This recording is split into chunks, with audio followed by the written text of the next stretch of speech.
Hey, what's going on, everybody? Welcome on in to episode 7 of the KoppsCast. I'm your host, BKopps, and you can only catch this right here, twitch.tv/BKopps. Eventually gets brought over also to YouTube. Hopefully eventually youtube.com/BKopps. Yeah, welcome on in, friends. Welcome on in if this is your first time. Like I said, I'm BKopps. I primarily play RPGs on here, play a variety of other stuff, a lot of modern retro stuff, and every other Thursday we have this little talk show podcast. We have various content creators on, some buddies, some friends, some great folks. Have them on here and then show them a little love, you know. And I'm really looking forward to our next guest today. One of my old buddies. I've worked with him previously back in the day. We were both doing a graphic designer job together. Had an apparel company. Had an absolute blast with him. Had many after work drinking sessions. You know, all that entails. You know, and overall just a really good dude. But yeah, welcome in, friends. We got Inuyasha in here. Inuyasha, how you doing, buddy? Nerdy Jane, she stopped in. Appreciate the lurk. Hope you have a good stream as well. And yeah, gonna be a fun chat. Gonna be a really good time. So anyway, I guess we can bring out our bud, shall we? So without further ado, he's like I said, he's a graphic designer, incredibly talented, and we're here to talk about his little venture he's got going on called Popcorn Inc. And yeah, so let's hear what you got to say. So without further ado, Bryan Malloy, my man, how's it going? What's going on, man? It's going pretty good. Thanks for having me on. Hey, dude, thanks so much for doing this, man. I'm really looking forward to this conversation with you. Cool. Yeah, I mean, it's, like you mentioned, a couple weeks ago, you just kind of were starting to do this, and I've been on a podcast and only a couple other times before as a guest, so the whole thing is still pretty new to me. Yeah. But it's always been a fairly interesting or fun experience. So yeah, happy to be on board. And kind of just shoot the shit for a little while. Yeah, dude. I mean, you mentioned you were on other podcasts, and we'd be talking about it. I was gonna want to touch on it a little later too, because you did work with other podcasters, some design work. Like Rob has a podcast. Were you on his, or was it?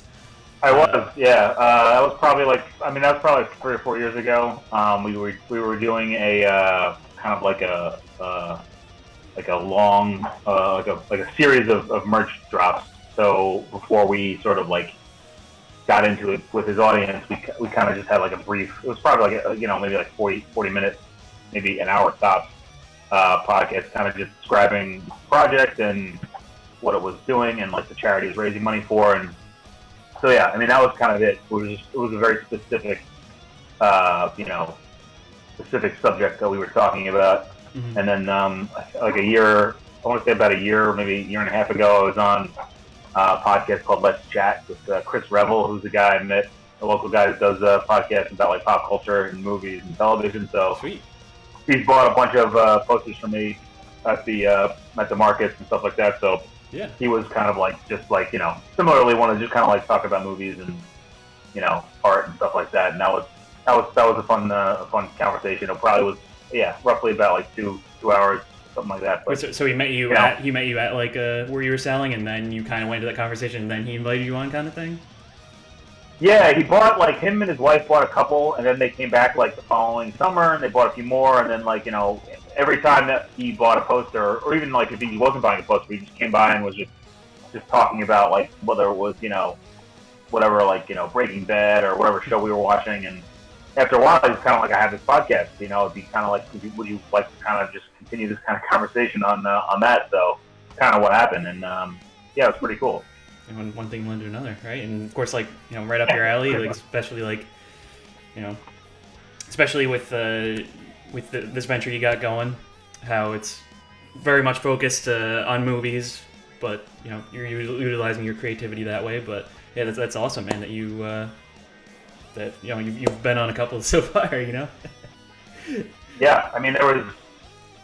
I mean, outside of just that's usually why it's okay. I do pretty good at those in terms of selling posters, but it's really kind of just a cool way to spend a few hours on a Sunday, kind of talking movies and television with people, and it's kind of a bonus if they buy stuff. But yeah, that kind of stuff is weird. How what comes out of it? You wind up on a podcast, and I also wind up teaching a semester of poster design at RISD's Continuing Ed, because the head of that department of Continuing Ed just happened by the stand one Sunday. So yeah, it's always it's a cool way to kind of just talk movies and television and design with people on hopefully a nice Sunday afternoon. Yeah, for sure, man. And you said you just mentioned that you did the poster design class. So did you just do it for that one semester, or did you end up doing more, or did you get the offer to do more, or?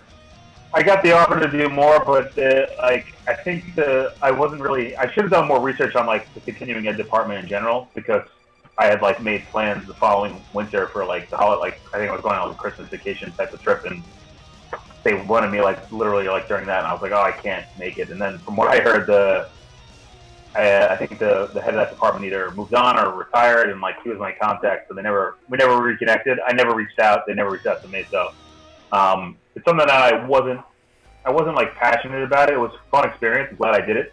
Yeah. But if I were to do it again, I'm not sure. I'd probably do a lot differently. And I used at the time I didn't have the bug. It wasn't something I all of a sudden had to do. So yeah, I wasn't too bummed out to kind of lose that. But yeah, it was a cool experience. I never really taught much other than somebody in my office or a friend needed help on something. I never actually taught a group of people before. So yeah. It was cool to actually get through it and kind of see especially because the kids were all interested in movies and learning Adobe Illustrator and kind of formatting things in poster sizes and just composition and things like that. So they're all things that I think about and kind of like to talk about. So honestly, the hardest part was just kind of remembering some of the shortcut keys and some of the tools in terms of how to explain them. Because so many times you use a program like Illustrator, you have it committed to memory, and you almost forget what to tell somebody to do. Yeah. I've had plenty of those situations too. I'm just it's especially our buddy Tush, he's trying to do some command, and I do it automatic so many times, and just oh shit, trying to trying to go back and try to explain it perfectly back to him, So yeah, that's awesome, man. Though I hope you pick it back up. That's really cool. Maybe, I'm not sure yet. I honestly have to I have to put a lot more thought into reaching out to that kind of it's just a different it was the biggest shock to me wasn't so much that it was so different from what I normally do. It was preparing classes and actually figuring out how I wanted to go about teaching a class. I'd never thought anything in my life, and that's it's not that continuing ed is something where you can actually bring somebody in who's not a certified teacher. You can bring in just people that know know the subject matter, and they kind of help people that are trying to it's basically more it was an intro to Illustrator poster design class, which I think I actually wound up being suited for, but it's a whole other mindset you need in terms of planning classes and things like that I just not sure I'm ready to jump back into quite yet, but I would never rule it out totally. Yeah, I mean you got plenty of time, especially now, where we're still from the time of recording right now. We're still in the middle of this crisis right now, but how have you been doing during these times anyway? I mean, thankfully you and Mikey, you're both well. Your family's still doing good, but yeah. We haven't had any health crises or anything like that. But I think I've been in the remote employee game for almost 5 years. So Yeah. like my day to day is still very similar to what it was pre-quarantine. Mm-hmm. So I have a hard time sort of, I had a hard time in the beginning of this, like when everybody else was kind of like switching like gears into like that kind of a life.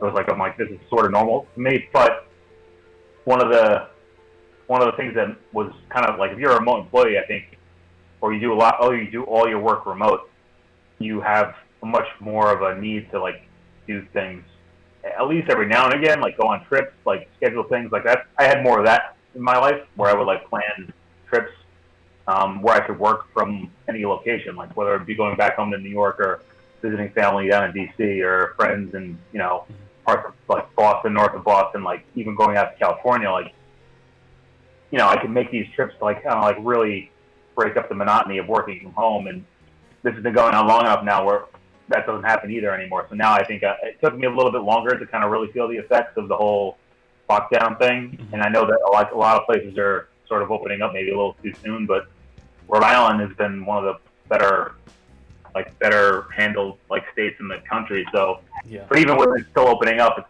still not open up really. So it's I think it took a little bit longer for it to kind of like sit in on me than I think a person that would be going out to an office or any type of like daily, daily location for work that I just never had or haven't had since since we worked together in 2016, right? Somewhere in that beginning of 20. Last time we worked together it was January 2016. That was the last time I was working with you. So. That's the last time I worked. That's the last time I worked in an office. So yeah, I mean, so it's not like the quarantine and lockdown, like those things, like really didn't affect me at all until the summer, because that's when I would normally plan trips, kind of like break up my work from home, schedule. So, but I mean, anytime you start to think about how much it sucks, it's pretty easy to just remember that there are a lot of people worse off. Yeah. So it's not that bad. Yeah, for sure. Like, I mean, I'm in the same boat as you. I mean, even before this was going down, I've mostly been remote anyway. Like the company I'm currently employed at, where they've been doing renovations to the office, so we've just been home anyway. Like we were going in like once a week, and then once everything went down, it's like, all right, you guys just stay home. And I mean, I'm just like at the point where I'm just so used to it now, and I mean, I was basically used to it anyway, but it is what it is, and it's good that a lot of folks who have the ability to work remote can. Unfortunately, I mean, my roommate, for example, like she still has to, with her job, she has to go in every day. It's just the nature of it, and and then of course, it's like so many other folks that still have to go out, and as much as we want things to be back to normal, like we just have to, like for a lot of folks, we just have to like accept like this will pass, like just probably not anytime soon. Like even though we're kind of rushing into it right away, we really just need to still like be as safe as we can about this. And I mean, even right before we went live, I was talking to you how I had a buddy that invited me over to a party, and like I'm just like I miss you like so much, dude. Like I love you, dude. I'm just not comfortable because I know there's gonna be like a lot of people there, and like I know for like a lot of folks they're still, or they're fine with it, but right. I don't know. It's just a matter of like, I don't know. We really should just be waiting it out until like something significant happens, or something that like a beneficial change, Yeah, I mean, right, but like something like that, it's cool. Like I feel like it's at least if you're uncomfortable going in a situation that's like that, you can make that call, and that's all you can do. Yeah. Just make sure you wear a mask. And that too, yeah. Try to wear a mask as often as you can, especially if you're going. Like I have no idea what with this stuff, but sounds like it's especially indoors. Mm-hmm. If you're going anywhere, like it's just like even if it's for a couple seconds. But again, I have no idea. Like it seems like the information changes every day, so I basically just try to kind of wear a mask when I go outside and I'm near people, and like I said, up until this past weekend where I finally saw some of my parents and my brother and sister, we hadn't done anything since March. I was in New York City when like the whole lockdown happened actually, and yeah, like rushed out of there when everything started. Seemed like it was like happening, and that was the last time I saw anybody.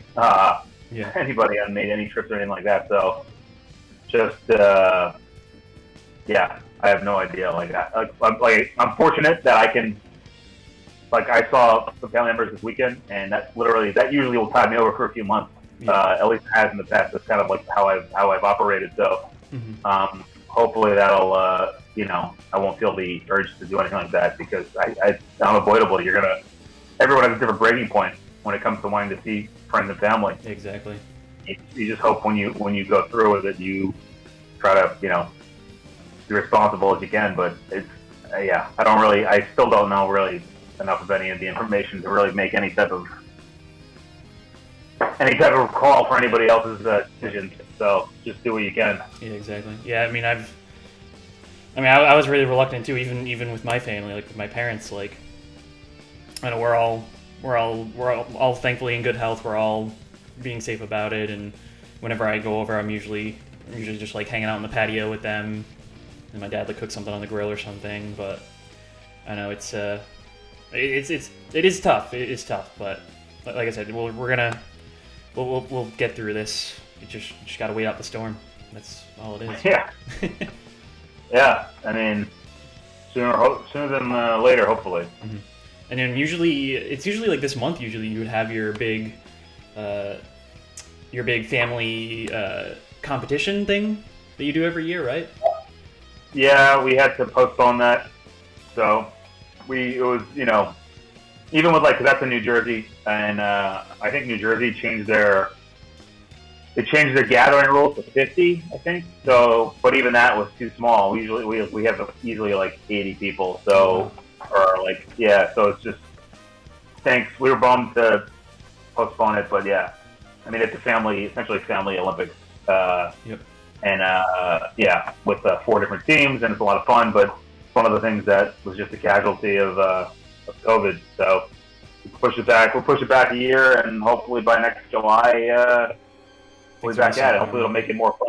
We haven't had it for a year. So, but that's one of those stinks. But in the grand scheme of things, it's not the worst thing in the world to have to live without for a little while. Mm-hmm. Yeah, for sure.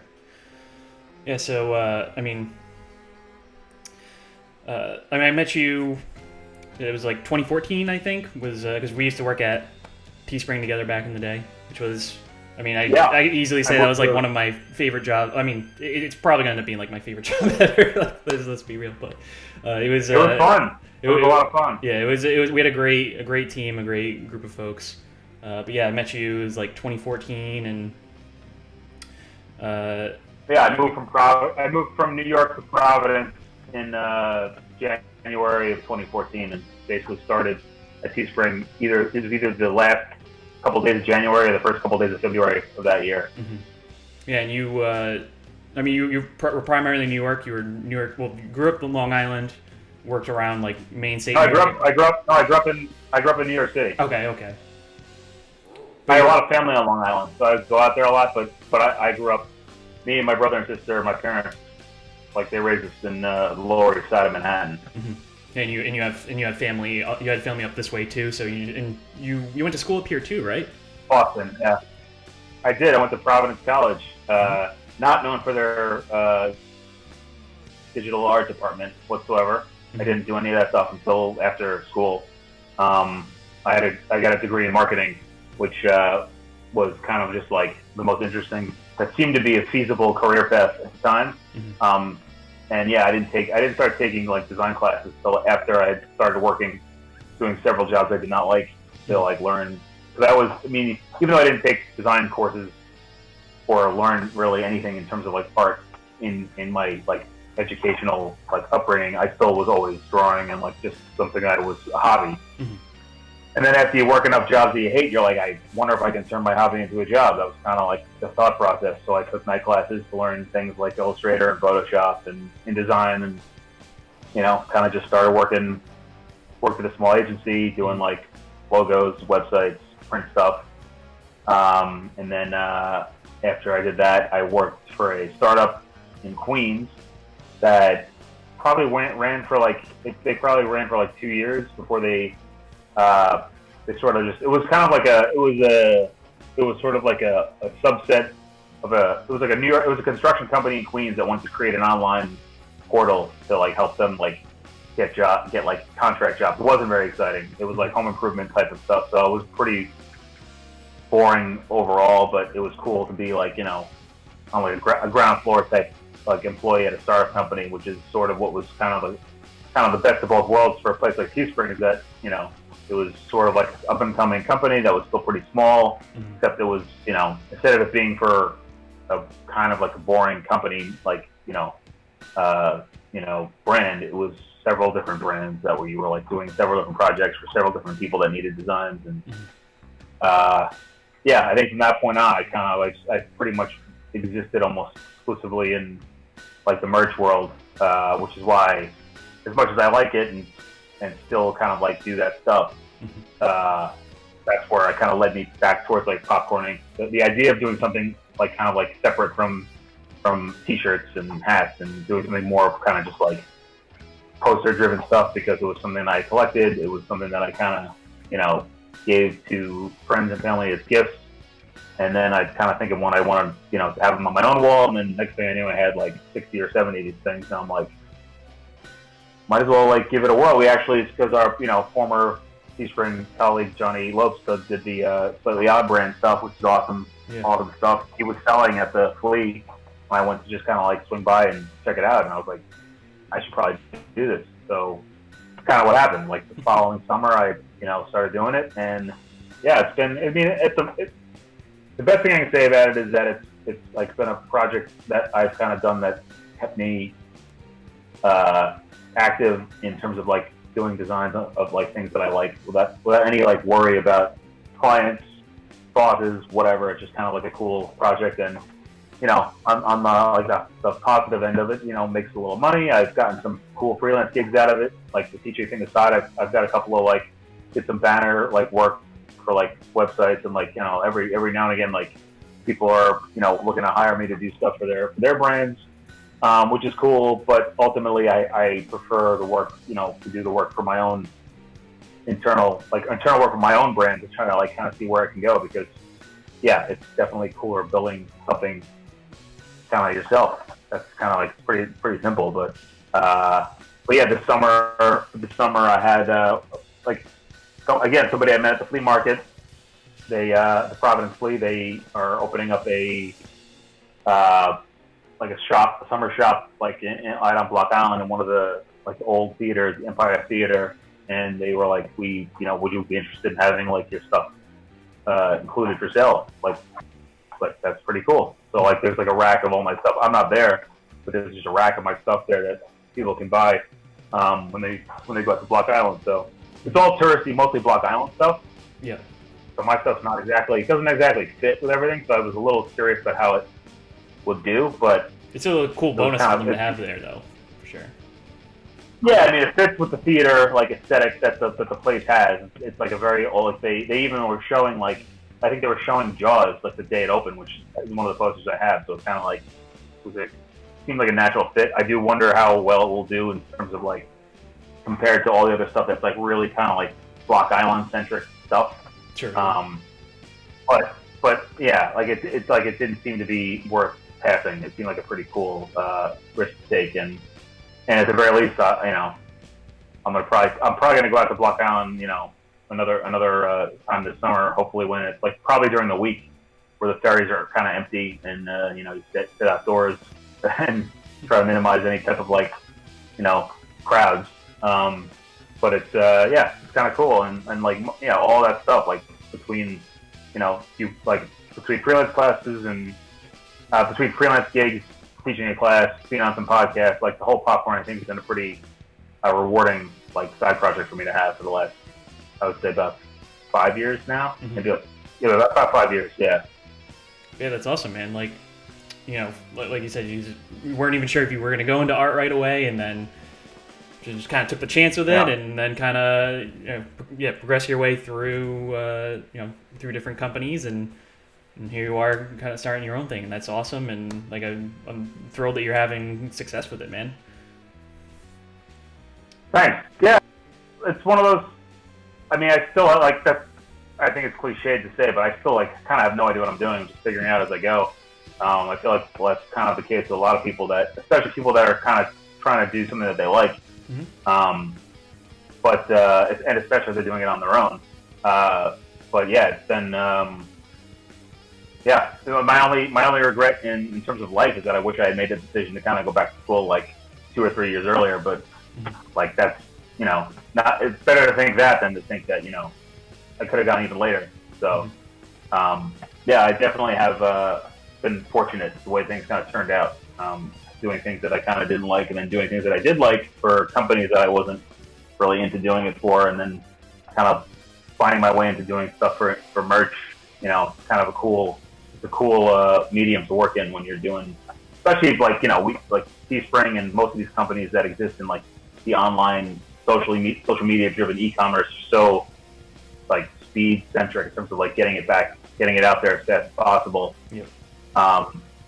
So T-shirts it's one of the few places you can actually do that and still achieve some levels of success with the products and the designs you're doing. So seeing those immediate returns on projects is always kind of a thrill. And yeah, and like for the most part, you're lucky enough to work for projects and clients that are fun, just kind of an added bonus. So yeah, I feel like I sometimes think about wanting to go back to agency work, to work with like smaller companies and build their brands, like logo design, or like really kind of like figure out what can like help a company like get their like start their journey, but haven't quite decided that's really the path I want to take. But it is something I think about a lot, and I've taken a couple of clients here and there that are looking for that kind of stuff. It is pretty cool. I mean, I would say the biggest bonus of finding work through a place like Popcorn Inc. is probably, and like I would imagine any graphic designer or artist would tell you, is that once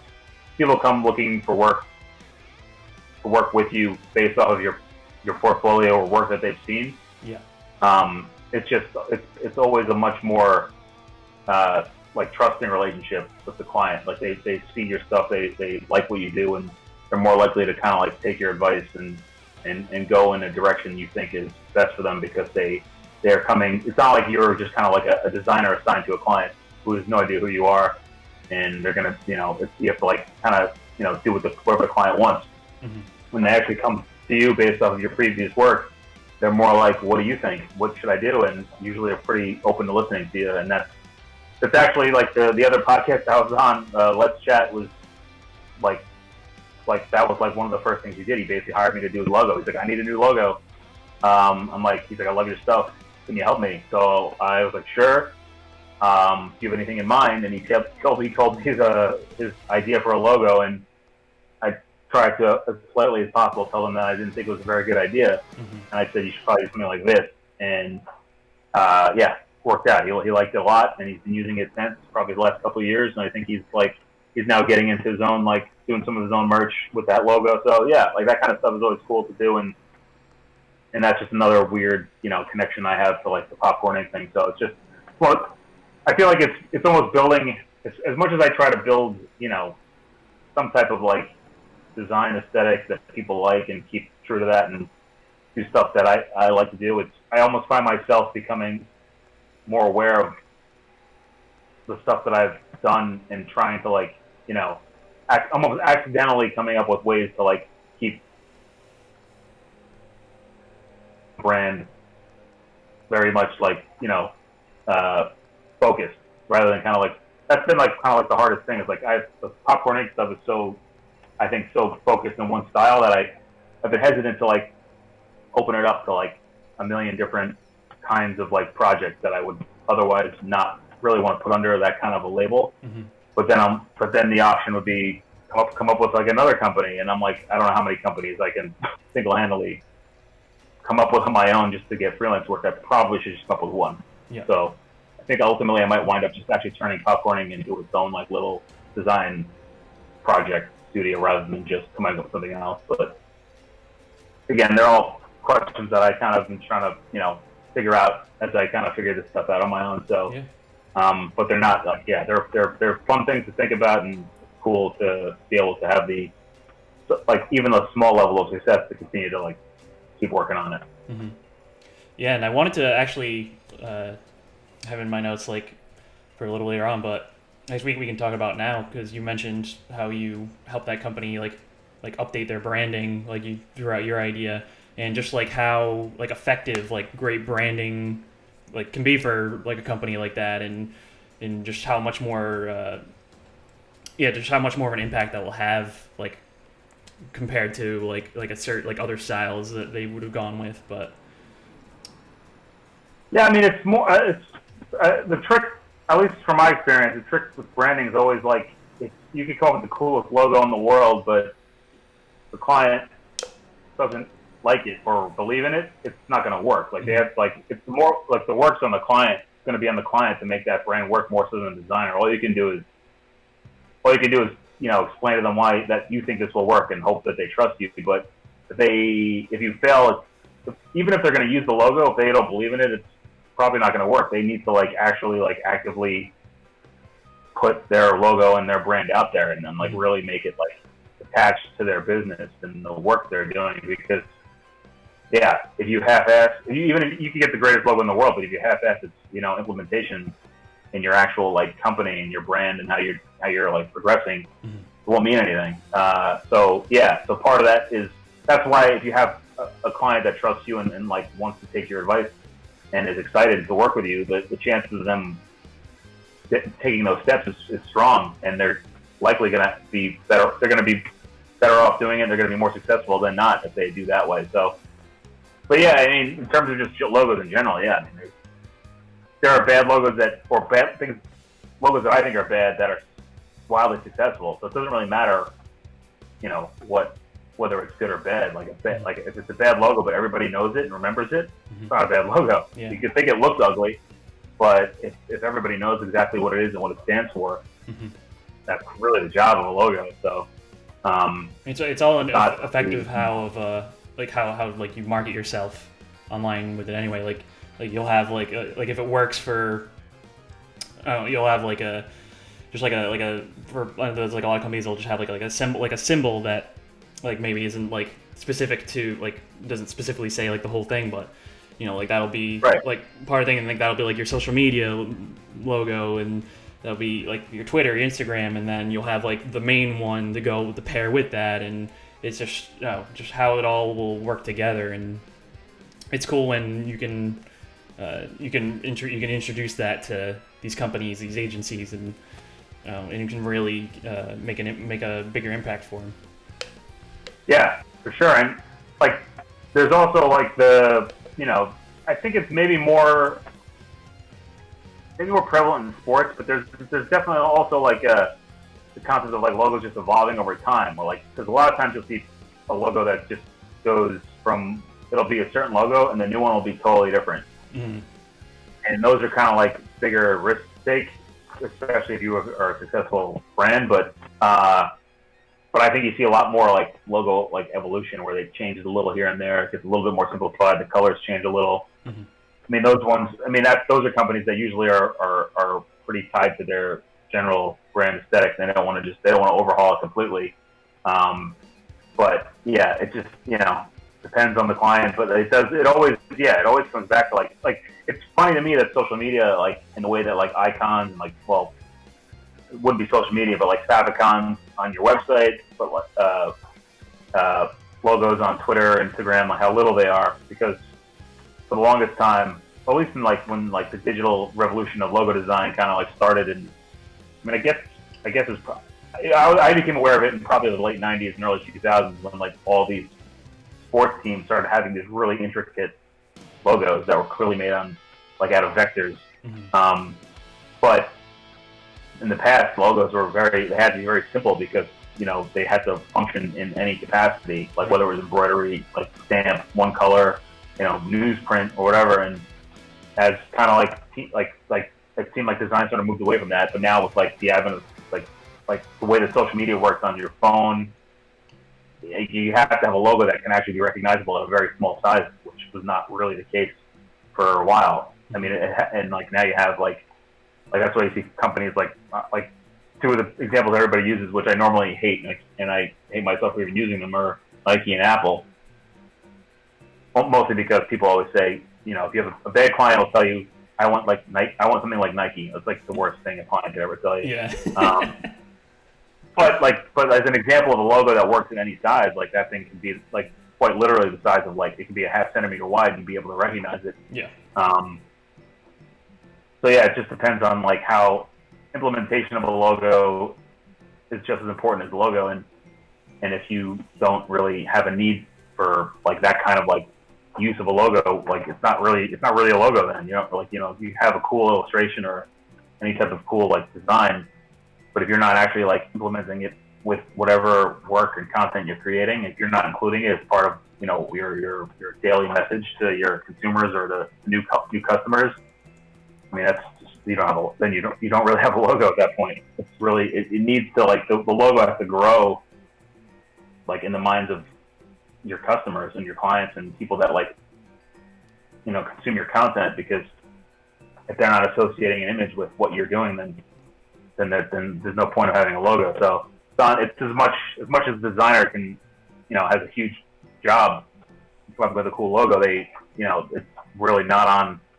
More work has to be done after, and yeah, that's something that that's something that is really, it's impossible. That's kind of impossible to do in the merch side of things, which is why I've always kind of like thought maybe getting back into agency work, because if a company hires you to not only help with the logo, but to help with the actual implementation of the logo, now you're really getting into like how a company works and how they reach out to their customers or new customers, and it's obviously an interesting work to do. But most of the time, at least in the last 5-6 years, most of that work that I've been doing for clients has been through merchandise, which is just not the same, because there's really no, unless, but that's actually one of the podcasts that I was on with the RHAP, which is the reality TV show podcast where we did a merchandise project. Part of that was like explaining, when I was on, we were explaining kind of like this merchandise project and what it was about, and like that sort of like we boil it down to like kind of like have a branded logo on each piece of merchandise that was in that project. Mm-hmm. So that's kind of how that's how I would take things like brand identity and like logos and boil it down to merchandise, where if you can fix it around a project and have sort of like a logo for a small project within a brand, that's sort of a way to apply the same type of thinking into something that's more short term, like a merchandise sale. But I mean again, that's just the way I think about it. I know there are people out there that think about it way differently and are probably more successful than me, but for me to get like enjoyment out of things like that, it's really kind of like the way that I tackle most projects. Because even with like the popcorning posters that I do, like a lot of the thought process I have is kind of like trying to almost boil down the movie into like a logo idea. Yeah. I don't really execute it like a logo so much because they're a little too detailed. I don't really like. I wouldn't want to oversimplify it, because then why make a poster?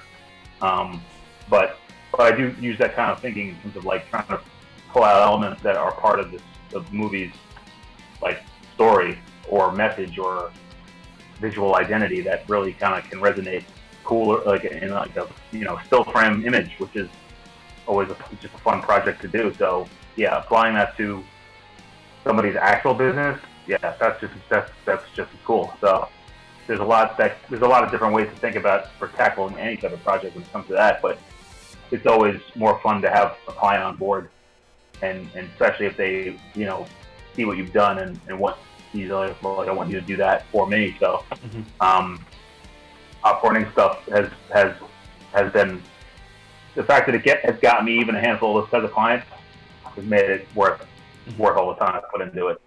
And it's awesome with you how, you don't limit yourself to like a certain style. Like you keep the clean illustrated look for everything you do, but I love that you, between Popcorn Inc., between a lot of your other like projects that you've worked on, how like between like branding with just like certain styles, like you can go like minimalist with a certain project, you can go just full on like crazy illustrated with one, and then you make it work for everything. And and that's what I really love about your work, man.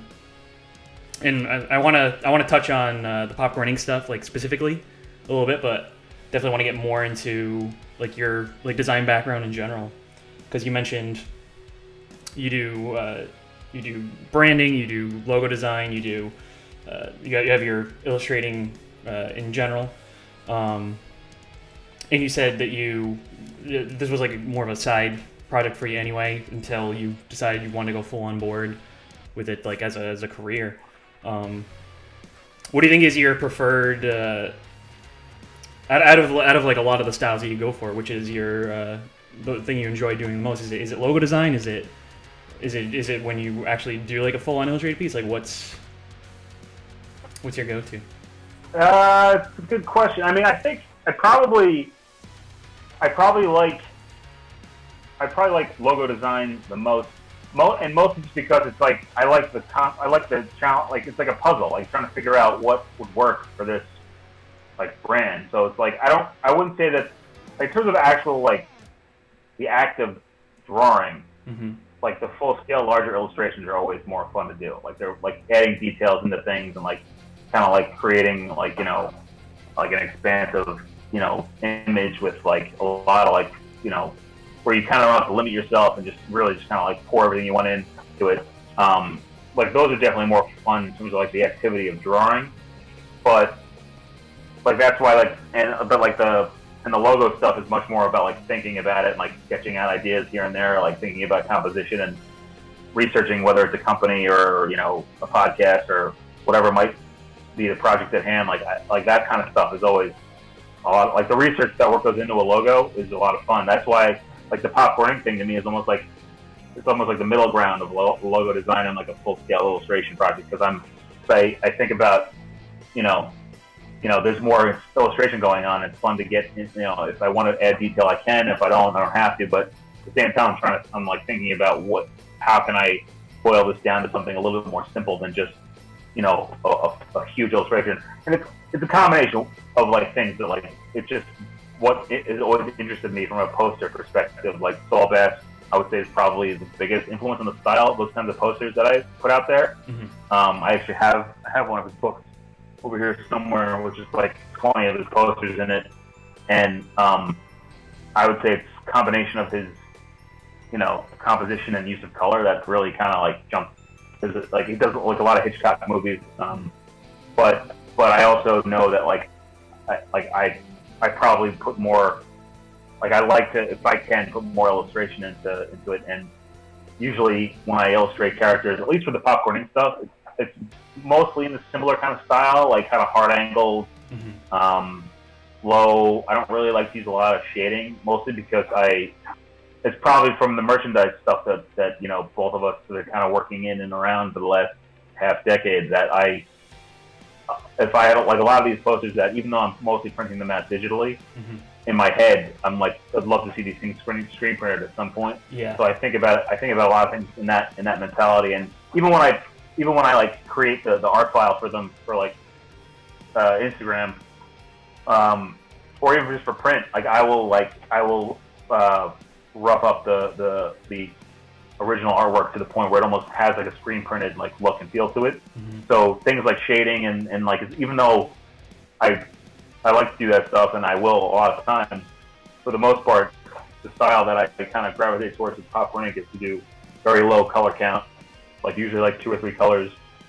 So it doesn't really leave a lot of room for shading, even though I will do it sometimes. Mm-hmm. But yeah, like that kind of style is like, in terms of illustration, like that's probably my favorite kind, which makes sense because the Popcorn Inc. stuff is what I do when I want to do whatever I want, and that's kind of the direction it goes. But I would never, I did a couple like Disney ones.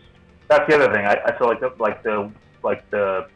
I got some of the freelance gigs I got were for people doing like movies on the block, like whether it's in their small communities. One of my friends runs like a movies on the block, like showing out in Cambridge, and he works for a bank, and they have like, they put a lot of money into like advertising it. They close the street down, or they close the corner off, and they have a lot of people come, and they have like big acts. Like, it's more for kids, so big acts, I'm using that term liberally. It's like magicians and like other kinds of like puppet shows and whatnot. But he was like, we have a budget for promotional stuff, and we're showing a lot of these like Disney movies, but we can't use images from the movie, but we can, use sort of like kind of your style. And like, so like I would have never probably done Disney movies, but those I don't really do in a similar style. I would do a little bit more like kid friendly, softer edges, more like rounded type of like images, stuff like that. So yeah, like what you said, I don't have one particular style that I'm totally going to do every time, but I do tend to focus more on like simpler, like looking images that kind of can help, highlight a part of the movie or the story, or the sort of theme of the story, or they'll be kind of just like character illustrations where I can't really quite come up with something that I think fits the message of the movie, and I just want to draw the characters because it's fun, because I just feel like it. It's kind of like that's kind of it. Sometimes that's as much as I know. Like if you read like any kind of a logo or a new brand or a new uniform for a sports team comes out, you can always find like the press release like document that goes with it, and it's always they describe all the reasons they took all these choices and like made all these decisions about colors and whatnot. And I think you have to do that because a lot of times how much money you're getting paid to do it. But I think sometimes it comes down to just something as simple as I just think it looks cool. That's the reason I did it. It looks cool. But you can't write that. You can't tell somebody who's paying you a lot of money like, why'd you do? What are their choices? What's the research there? I'm like, it just looks cool, man. Just kind of just trust me on that one. Yeah. That doesn't work. You need to actually like show your work. But that's sometimes, at least when it comes to the popcorning stuff, I don't have to I don't have to show my work to anybody. I just thought it looked cool, so I did it. Yeah. But I do get there like. But there's definitely a style that if you like look through even just the ones I have on Instagram, like you could definitely tell there's a certain like aesthetic that kind of flows through most of them, but it's definitely not something that's not something I would feel compelled to keep doing if I didn't want to. But yeah, for the most part, that's kind of just like those are the ones. That's the kind of most fun I have in terms of designing things. So yeah, I would say that's probably my go-to. But I still do like I like boiling things down even further, and that is where I would say logo design comes in. You're trying to really like simplify things into a much more of a simple image, but not even like you mentioned it earlier, like not all logos show you exactly what the company does, right? And they shouldn't. Like it's really not about that. It's more about like what this catch your eye to like kind of bring you in, kind of thing. Yeah. Like it's not about like a logo's not like you can't expect a logo to tell a story. That's ridiculous. Right. It's not enough. It's like especially a good one. I mean, if it's really telling that much of a story, it's probably too complex of a logo. It's more about like what's that like you want the logo to stand for something, so you create something that's memorable, but then you have to decide what it is you want that to stand for with the work that the company then does with that logo as its brand. So, I mean, I would say that I probably like the popcorning. Most of that style is my favorite place to work, style to work. But like I did there's a Game of Thrones one I did that's sort of like it's much more of a more detailed illustration than most of the stuff that I put out into that. But that was actually commissioned work for a podcast that covered Game of Thrones. And yeah, I mean, and that was like the only caveat I gave them. I'm like, I will do this for this amount of money, but I also get to put it into my popcorning collection, which they were cool with. So that's cool. So yeah, like it's like that, but yeah, like doing that kind of illustration is also a blast. So I don't really have like I would say that, but just based on the volume of work that I've done for the popcorning kind of like style, like the more simplified, limited color. That's definitely my favorite way to design. It's what I do on my own for fun all the time. But yeah, I definitely wouldn't want to pigeonhole myself in a certain style. But it's more of a it's more of a preference. If somebody asks me what I would rather do, it's probably that stuff. But I also know that like it's also that's a design that I'm doing for a brand that I created. If a client came to me and wanted to do a poster for an event they were throwing, and I looked at their what they do and what they're about, and it didn't fit at all that aesthetic, I would recommend a different aesthetic. Cool, man. Yeah, and I mean, like you said, because I'm in the same, design mindset where you're like, I wonder how this looks on a shirt. So like, basically, like a lot of my freelance stuff, because I was doing a lot of stuff for Lame Genie as an example, and I mean, basically, I'm doing shirt designs for them anyway. But typically, like I want to just try to do it like minimal color, like you said, and I mean that's primarily what we'll do with like logo design and stuff too. So yeah, it's it's funny how how like through the course of like working together, like especially at like Teespring and stuff, and how like even past that, we're still like you wanna see how it look like minimum, like without being like as detailed as possible, because like even like just like the fewest amount of colors can be just as effective, Yeah, and especially like thinking about, like, I think the best part, or not the best part, but just a definite significant part of how I think about design has been affected by working with screen printing for so long. Mm-hmm. Because I love how it looks when it's done right, and when it comes to that kind of design, like you don't have, like, it doesn't have to have 1,000 colors in it to get the message across of what you're trying to get across. So that's sort of where that kind of came from. Because I mean, I think like most people, when they're like learning design and figuring out programs, and you realize all these tricks and cool ways you can color objects and draw objects, you want to kind of really max it out and do as much as you can. But after a while, I just kind of like, you know what? I think that if you kind of steal out of that stuff, you kind of want to, you realize that maybe it's not as necessary to get the same kind of idea across, especially with merchandise, and especially if you're working under tight deadlines. Mm-hmm. So it's kind of like worked out. It's like that kind of like mindset in terms of minimal colors and like less complex, less complex images to get across something about, whether it's think of it like client, whether it's like somebody who's on Instagram or a podcast or a movie or whatever, kind of works out. So I have that like t-shirt type of like background to kind of like know that, those aren't, it's tougher to catch the image on a t-shirt if it's like this super awesome detailed illustration. Might look great, but like at a glance you might not get what it was or catch it, or it might not be as memorable. So it's always tricky, because you can, the devil's advocate argument to that is, well, just giant block text on a t-shirt is the easiest to be memorable, like, and it's just the simplest thing you can do. So there's a fine line in terms of going too simple, and that's, to me, that's kind of the fun part, trying to figure it out. For sure. And I'm just going to share a link to your Instagram, actually, and the handle's above them, as you can see in the layout too. But yeah, check them out. You can see a lot of Bryan's work that he's been doing so far, with mostly with Popcorn Ink on to that handle. And yeah, and we got a lot of buzz in the chat. Luridian, B, Bear, Jordo, good to see all of you. And Bear says, I like learning about all this logo stuff because I've been thinking about it myself.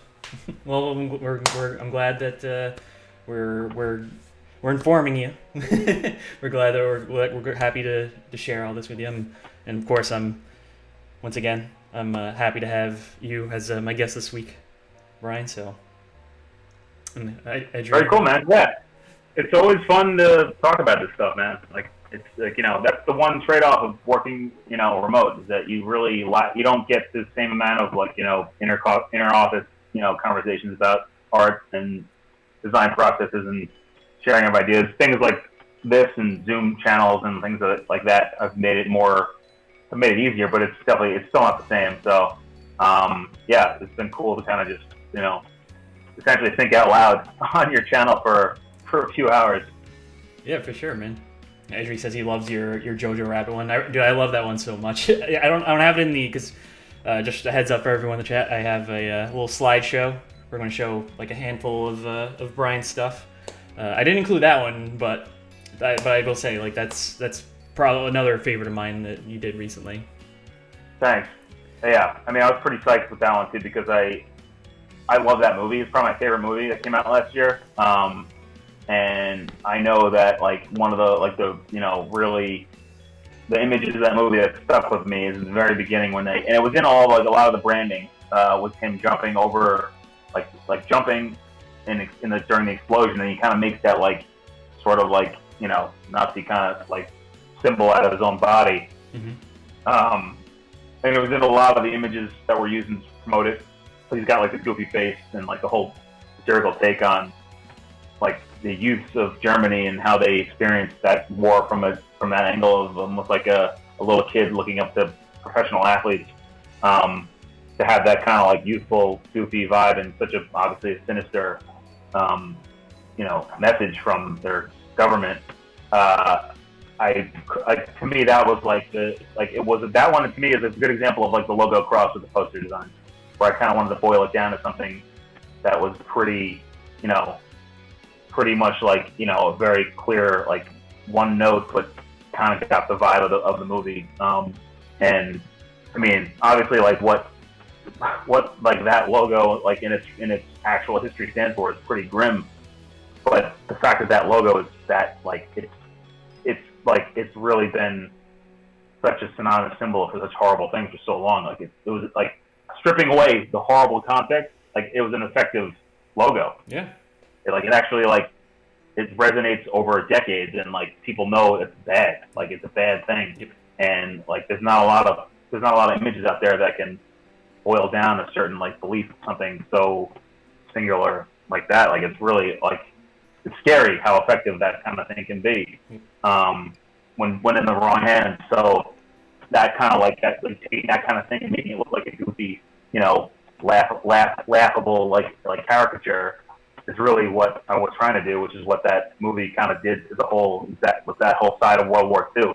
So yeah, I was happy with that one, and that to me was one that like was just a ton of fun to do because I kind of knew what I wanted to do. But even that one took me longer than I thought it would. I couldn't get it right for the longest time, and yeah, I'm hoping to have that one actually out on Block Island by the end of the summer, because I didn't have that whole thing came about so fast, like getting the posters into the shop out on Block Island, that a lot of my new stuff I didn't have. I had it's been harder to get in touch with my printers who were either shut down or overworked or overbooked.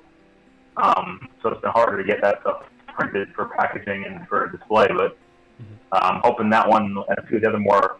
That was also something. Most of the I would say 90% of the popcorn stuff is old cult classic movies, and I have just started trying to do more modern movies in that style, which I never even considered for the longest time because there were so many movies that I wanted to do. But once I started doing it, I'm like, this is actually a lot of fun too. So I'm going to try and keep doing that. So I did try to get as many of the Oscar nominees finished. I didn't do all of them, but I think I got most of them. And I thought I liked kind of how they all came out, but I probably liked that one the most. But I also like that movie the most. I'm a little biased, but I love Parasite, love 1917, and I'm a huge Tarantino nerd, so I was obviously very biased. I know a lot of people didn't really like that movie as much, which I get. But I thought that movie was awesome too. So doing all those movies was really fun, kind of challenge just to again for my own enjoyment, but it was still fun to do. And yeah, the JoJo one was probably my favorite out of all those. How it turned out. Yeah, and I was just gonna mention because you seriously cranked them out during leading up to the Oscars, and it was funny too. It was literally I don't know if it was every other day or just definitely every week. But it was just holy shit, he's really crushing through all these right now, and it was cool to see all those big nominated movies that you were just coming out with your rendition of each one of them. And I mean for me the only one I didn't get to see Jojo Rabbit. I still want to see it, but I did see Parasite. Parasite was awesome, and I was super excited that won Best Picture. That's crazy, and I was lucky enough to see it at the Avon in Providence. So. That's where I saw it. Yeah, it was awesome. They kind of put it back out there, and because I missed it in its original run. It was only one out of that group that I saw that I missed. And then when the Avon put it out there, I was like, oh sweet, I'll check this out. And yeah, it's great, and it's funny too because to me is I didn't know until it didn't dawn on me until after I saw it that it was the same guy who did Snowpiercer. Yeah. And there are a lot of similar. There's a lot of parallel messages in both of those movies done in very different, a very different manner of getting that message across. Mm-hmm. Parasite being a little bit much more artistic and much more subtle in terms of character behavior, but like Snowpiercer kind of tackled similar subjects and was obviously done in a way that was like this high-speed, action-packed, like adrenaline-fueled, like, you know, this Frozen Train movie. And it's kind of fun to see how the same guy took kind of like, you know, some of the similar commentary and put it into a movie that was sort of like this weird mashup comedy thriller. Yeah. And that was I was shocked how much I laughed the first half of that movie. Yeah. And like that was because you mentioned Snowpiercer. That was like the main reason why I was like so like I need to see, like I really want to see this movie before it's out of theaters, just because like Snowpiercer, like I saw it in theaters back in the day too, and that was yeah, like I really love that one. I mean, without going into too much spoilers, but you know, just the further along that movie goes, then how the environment changes, like even though they're on a train. Yeah. And I guess you can kind of say like similarly with Parasite, how like this is basically like two halves of a movie essentially in a way. And yep. But when it turns, it's just like it comes out of nowhere kind of thing, and you're just like, wow, that was really awesome. And there's like the same way though, like it was tackled differently, but there's one particular moment in Snowpiercer that's like it's a pretty like broad moment of like levity that happens like sort of in the middle of the film. It's almost like an animated short that happens in the middle of the film, and it kind of brings like a level of levity to the film right before it gets dark again. Whereas Parasite obviously it starts off kind of like lighthearted and gets more and more kind of like depressing and like sinister and scary. And yeah, just like that, the way that guy kind of felt, like, I don't know, just the way that guy tells stories is entertaining to me. So I also thought, I didn't think it was as good as Parasite, but he did that movie, I think it was called Okja. It's about like that fictional, it's like about an animal. It's like it's got some of the similar cast. I think Tilda Swinton's in it also.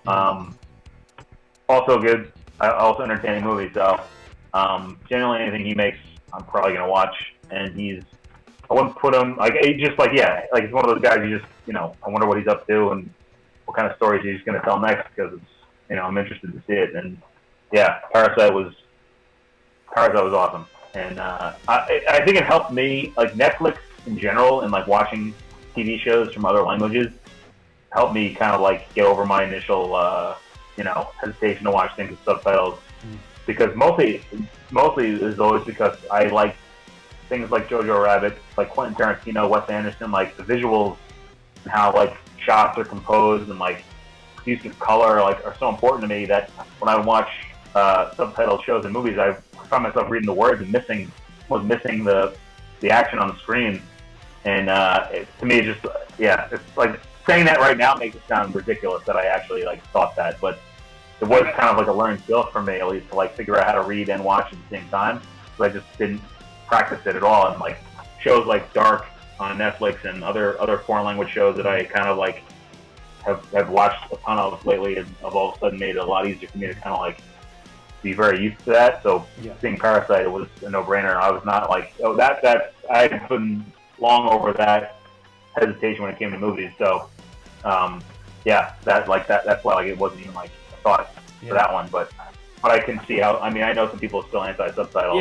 Yeah. I mean, we actually talk about that all the time on here, believe it or not, because like one of the games I'm actually playing right now, that Final Fantasy VII remake that just came out a few months ago, and Japanese RPG, and like it has an English dub, but it also has the Japanese audio, which is what I'm actually playing through right now. So, and it's funny, like some of the folks that come in and then they're like, "Oh, you're playing with the Japanese audio. That's interesting." And like I know for like a lot of folks, like I said, it always comes into discussion because a lot of folks that they will prefer the English dub just so they don't miss anything, so they can actually just like kind of pay attention to the picture. But I understand. But I mean, for games, for anime, for me, like any like foreign film, like I'm just kind of used to it now, I guess. Like I guess it was just like over time, like watching like watching subtitles. Learned behavior. Yeah. I mean, I think the biggest stretch for a dubbed voice track is that, you know, it's like the question is always, are they going to match the characters and the actors like level of like, you know, delivery, like whether it's emotional or like whatever they're trying to like get across. Like maybe they can, and maybe it's really cool.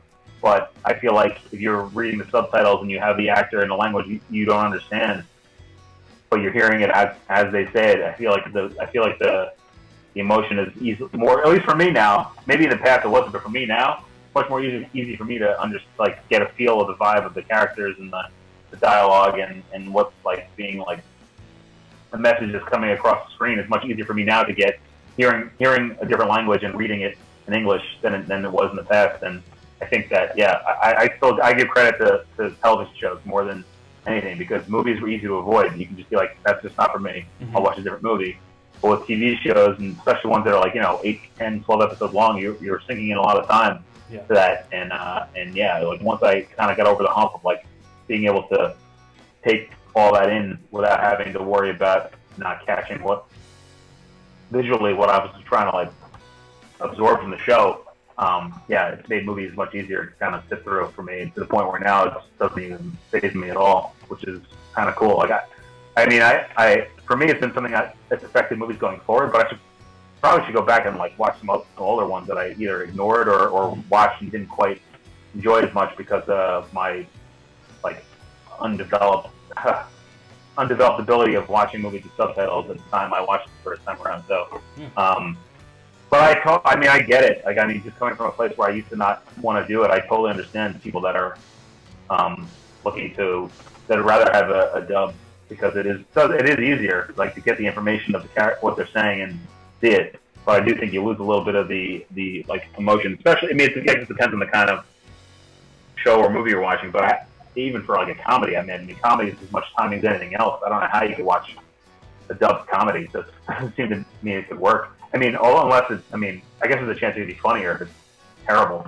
But yeah, it's a weird like skill set that I didn't think you needed or didn't think I could ever have. That I feel like a much better way to watch foreign films and television shows. For sure. For me.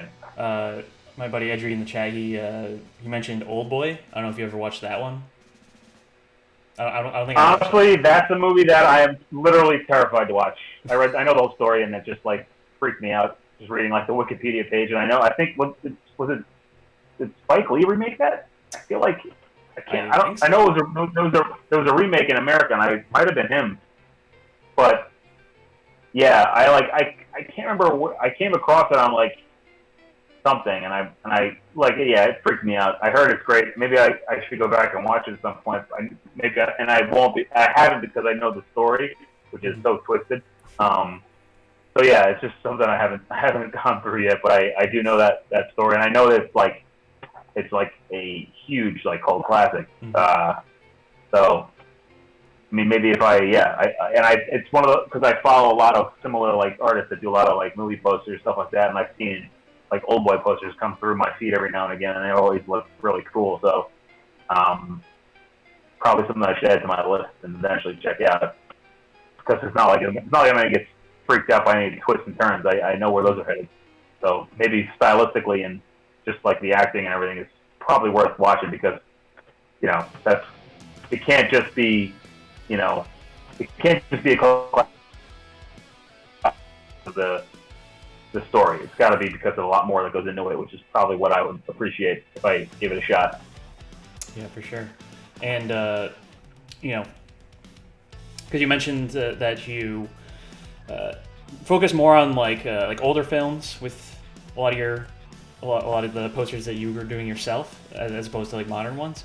How do you know like when, like, you just go through, like, you have like a lot of requests you get and then you just kind of base it off that, or just like you start with like your favorite ones and kind of work from there, or like where is it just more so like demand for you for something and then you just kind of adhere to that? Combination, probably. It definitely started off with just like lists of my favorite movies. That was kind of how it started, and I would say the majority of them are 80s and 90s stuff. Like primarily stuff that I watched growing up, and kind of like because like there's so many like cult classics that exist that at least I think for someone who watched a ton of movies in the 90s on like VHS and DVDs, which nobody uses anymore, like that, like you didn't. I don't think it's one of the things I kind of wonder is if how the definition of a cult classic will kind of like endure going forward, because the reason that Star Wars, Princess Bride, Labyrinth, like the reason those movies were cult classics for me and a lot of my like family was because we had the VHS or the DVD, and we didn't have a huge collection, so we watched it all the time to the point where we had like the whole thing memorized. And now it doesn't even matter if those movies are good or not. Like I think Princess Bride holds up, but I'm not a fair judge. I'm totally biased. Like I can't give you like I think it's great. I think it holds up now watching it like now, but I like if somebody watched it now, it's like it stinks. I don't like I have no way of like actually being a fair judge on that anymore because I've seen it so many times. I pretty much have the whole thing memorized. Like it's because we watched it over and over and over again. Like there aren't like I think the new cult classics or TV shows because that's what people binge. Like nobody binges a movie like every day. Like I don't think that happens. But I think people rewatch seasons of television all the time. So, but that's what happened. Like it was all those kinds of movies, whether it was Star Wars, like Princess Bride. Labyrinth was more so like that was kind of an offshoot of my like Jim Henson obsession as a kid. That actually, and I think Labyrinth is a movie that probably doesn't hold up as much. It's so weird, and it's got like it's got Bowie in that weird costume, and but like those kinds of movies, like I would say the most, and then like those are more like kid cult classics. And as I got a little older, like I would see things like that's when I got like obsessed with like Tarantino. I saw like in college, we watched Pulp Fiction. Like that's a movie that we probably watched once a week in college. So that's another one I have pretty much memorized. Shawshank Redemption, which both of those movies I think came out the same year, and both lost to something that they shouldn't have lost to. I can't remember what it was, but both got posed. Forrest Gump, Forrest Gump is good. It's not. I don't think it's as good as either of those other two movies. Incredibly quotable. Yeah, no, Forrest Gump is good, but it's not. I just don't think it's. I don't think it's the same ballpark as Pulp Fiction and Shawshank Redemption. Oh yeah. No. But that kind of like those kinds of like things of like just like watching those movies over and over again.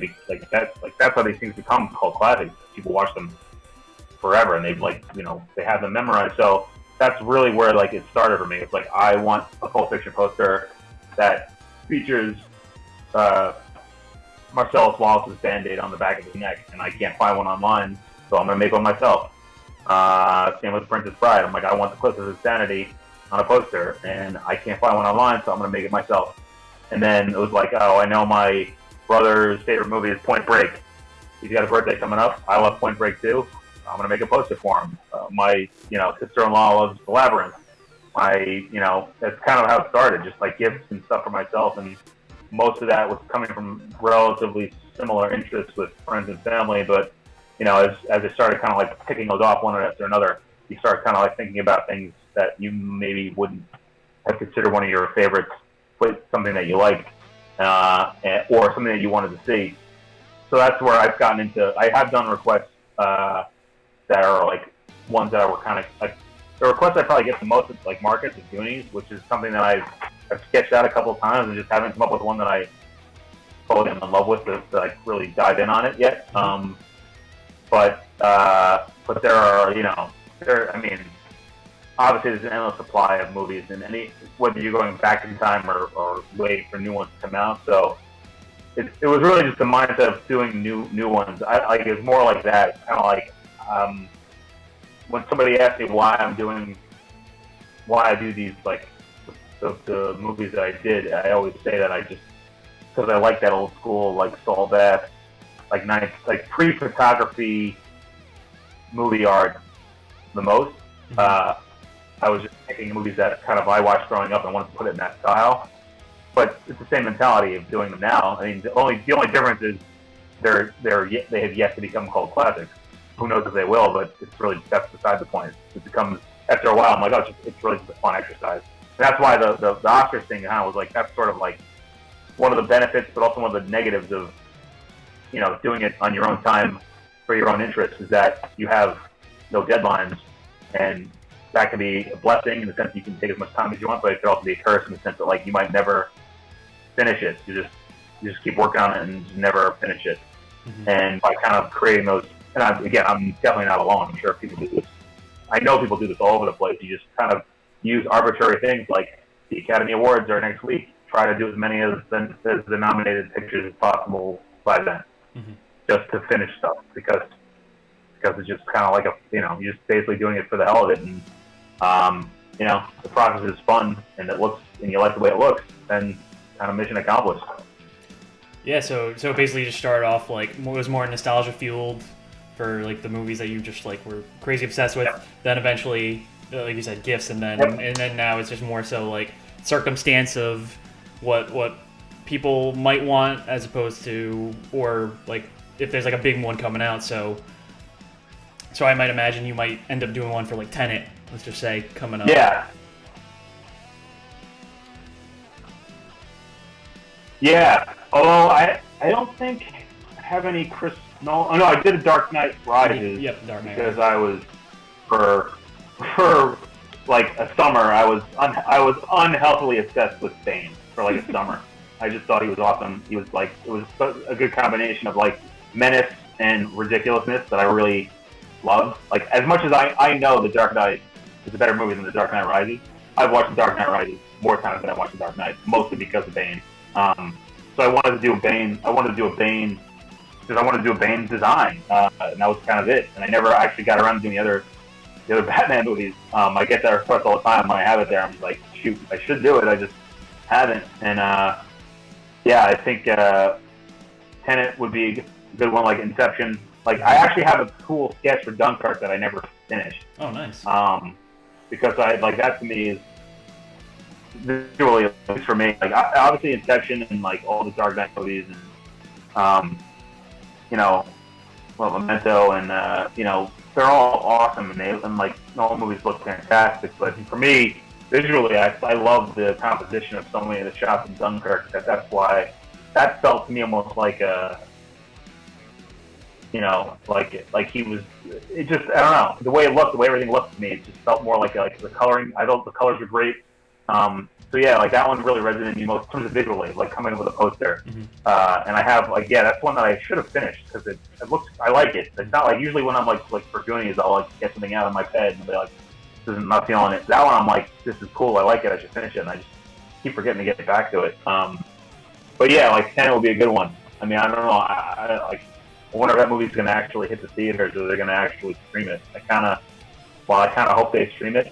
Nolan to me is one of the last directors out there that I think it's worth going into the theater to get that full theater experience for his movies. Like, I think there's something elevated about seeing those movies that way.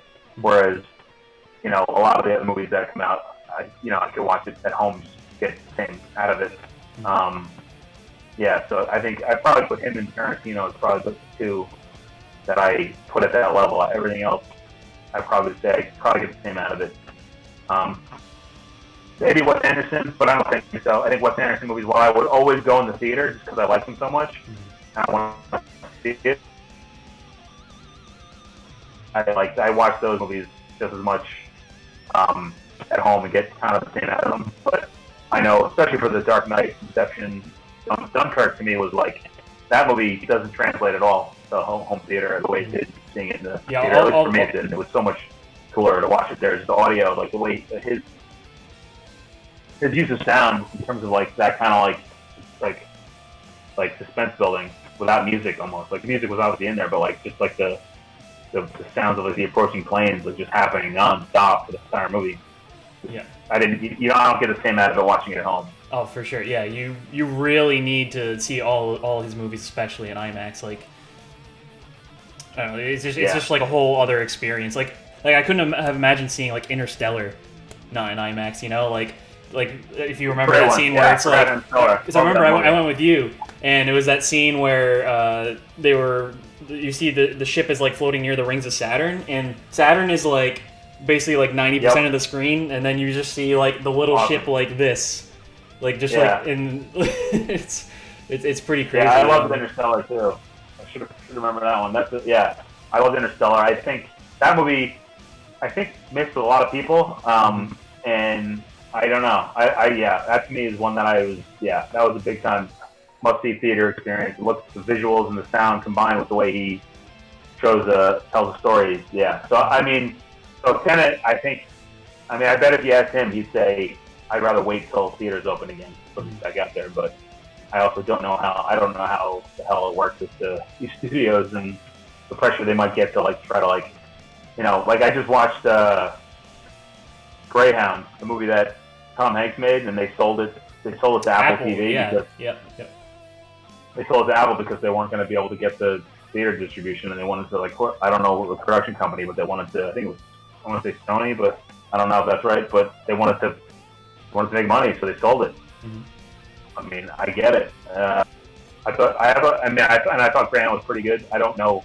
I have a cousin in the Navy, and I asked him to watch it and let me know what he thought, because like 90% of that movie is like Navy combat like dialogue, like the combat lingo during like a destroyer versus submarine like firefight in the Atlantic Ocean, and I'm just like, if this is accurate, if this dialogue is actually like authentic, then the movie is actually better than I thought originally. I liked it, but I also know that like I couldn't, if it was all like made up, just Hollywood jargon, kind of take a little of the coolness out of it for me. But I wonder how many movies are going to go that route, where a streaming service like Apple, which wants to get more content, is like all of a sudden like going to start paying fees to all these movies that have yet to hit the theater, just to kind of cover their losses. And I have no idea how any of this works. I'm just totally guessing, but I have to imagine there's some level of panic on the movie studios that are not getting any money for their movies that are supposed to be out right now. Edry in the chat, he mentioned an Inception poster would be cool too. Like I could imagine like maybe like the hallway scene, kinda, in your style. I think that'd be rad. And also a fun fact: apparently Inception came out 10 years ago today. Isn't that wild?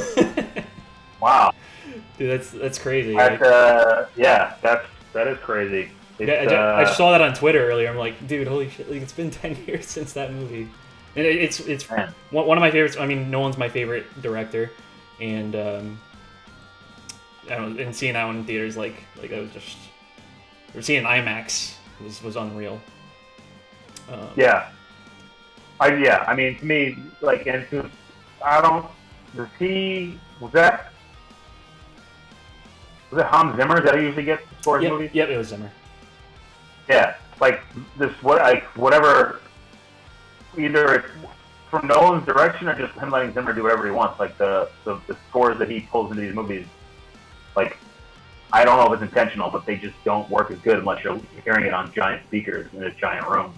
Like that music, whether it's Inception, Interstellar, like Dunkirk, like it's just, even The Dark Knight, it's just they're so bass heavy. It seems like almost all the scores are so like bass heavy, and like the reverb that comes through the theater. Like, yeah, you just can't replicate that. I mean, maybe some people can. I definitely can't. I don't have that kind of a sound system at home. So yeah, I think that Inception would be a good one. I don't know how I would go about doing that, because I think I would at the outset I would probably try to do something like visually about obviously like the different levels of the dream world that they're in. But that might overcomplicate it, and I might just simplify it and do something more like, just like the upside down, like the upside down. That to me is like, that's where like, if I did a little research on it and like I saw a ton of movies that had that, like, a poster, like fan art that was out there that was similar, I probably would move away from it.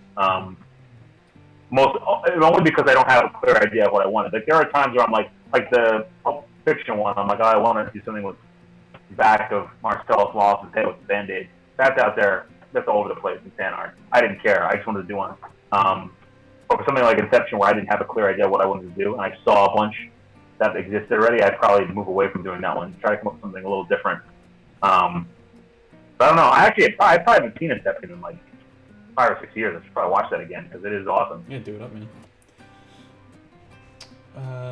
Let's see. Got more. Skyline, good to see you. Darren, Trav, good to see you, as always. Bear says I wish we had IMAX. They don't have IMAX in Canada? I didn't know that.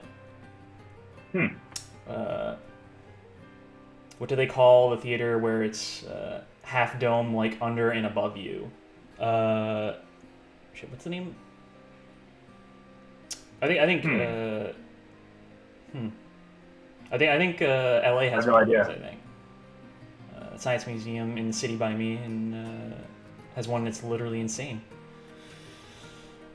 Yeah, I can't remember off the top of my head. There is a name for it though. I'm biggest screens. I've only seen the biggest screens I've seen have been like the giant walled IMAX ones where you have to literally look around and look at the screen in all directions. But I have not been inside the dome ones yet. But they definitely exist. I just haven't been to one. Yeah. Oh, they have them in Canada, but they're not just where. Okay, got you, Bear. Cool. But yeah, so I mean, you go between because you have you do movie designs, you do television shows, you do sports as well. So I take it you just kind of I don't know because you jump around a little bit, and I guess you kind of do it like that same approach, like. I mean, you went nostalgic route, but then but with the television shows or sports. Well, with sports, I feel like that's more nostalgia. You do a lot of like you did Mike Piazza as one, for example, which we'll show in a little later. Yep. Or other bigger athletes. Right somewhere behind me, you can see the Tom Brady one back there, which I'm probably gonna swap it with Mando pretty soon. But nice. The sports stuff started off. I forget how I started doing it, but I know that the idea became to treat big sporting events as if they were the movie that came out about sporting events, sort of. It's kind of like the idea behind it. I don't have enough of them right now to have it be its own little subset of Popcorning quite yet, but that is the goal, to kind of find that's you talk about self-imposed projects on you. The one that I've been toying with is just simply going back and doing every Super Bowl and just seeing what I come up with for all 52, however many there are, and just see or just take go to one of those lists and just find the 10 greatest Super Bowls of all time and do those 10 or just the most iconic image from each one. Yeah, exactly. Just kind of figure it, kind of go from there. But that was sort of the general gist of it, was to find sporting events that were iconic and memorable, and if they were going to make a movie about it, it would be called what, and it would be, but the wrinkle being, instead of putting actors in it, the characters are the actual athletes. So yeah, I did. I'm a Giants fan, so the Super Bowl 42 helmet catch. Yeah, so it's the helmet catch starring David Tyree and Eli Manning as the headliners with and then I put all the rest of the players in the game as the rest of the cast, and I put directed by Tom Coughlin. So that's a fun project that I started, and I always get sidetracked with doing the movies and television stuff. But it's something that it's very much in the works, and I want to do more of it.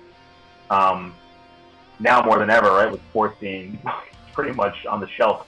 Unfortunately, well, I mean, basketball's back now, technically. With they're all in that dome in Disney right now. Basketball, yeah, and I mean, they all seem to be kind of inching their way back, but I'm still skeptical that we're going to see this through to the end. I hope they do, because it'd be fun to watch that stuff again. But yeah, who the heck knows? So being for the first, especially when baseball season was supposed to start, I wound up watching a lot of old games. Games that I had no recollection of or never saw. Kind of the coolest, because you had it was watching a real game. I had no idea who won, and I was like, oh sweet, I can just watch this game like it's happening actually right now with like old players that I know or have heard of, and yeah, it was kind of neat to see some of that on like the MLB Network was basically playing for the longest time just playing random games from baseball history, going back to as recent as 3-4 years ago to like the 90s, the 80s, back to like the 60s. So it's kind of cool to watch some of those games. Like basically the most famous games were the ones I avoided because I knew what would happen. So I stumbled across one game that was from like, I didn't know until afterwards that it was like an opening day game. I just thought it was a random Mets Phillies or Mets Cardinals game, and I'm like, it's like 1985 or 84. I'm like, I have no idea why they're showing this game. I'm gonna watch it, see what happens.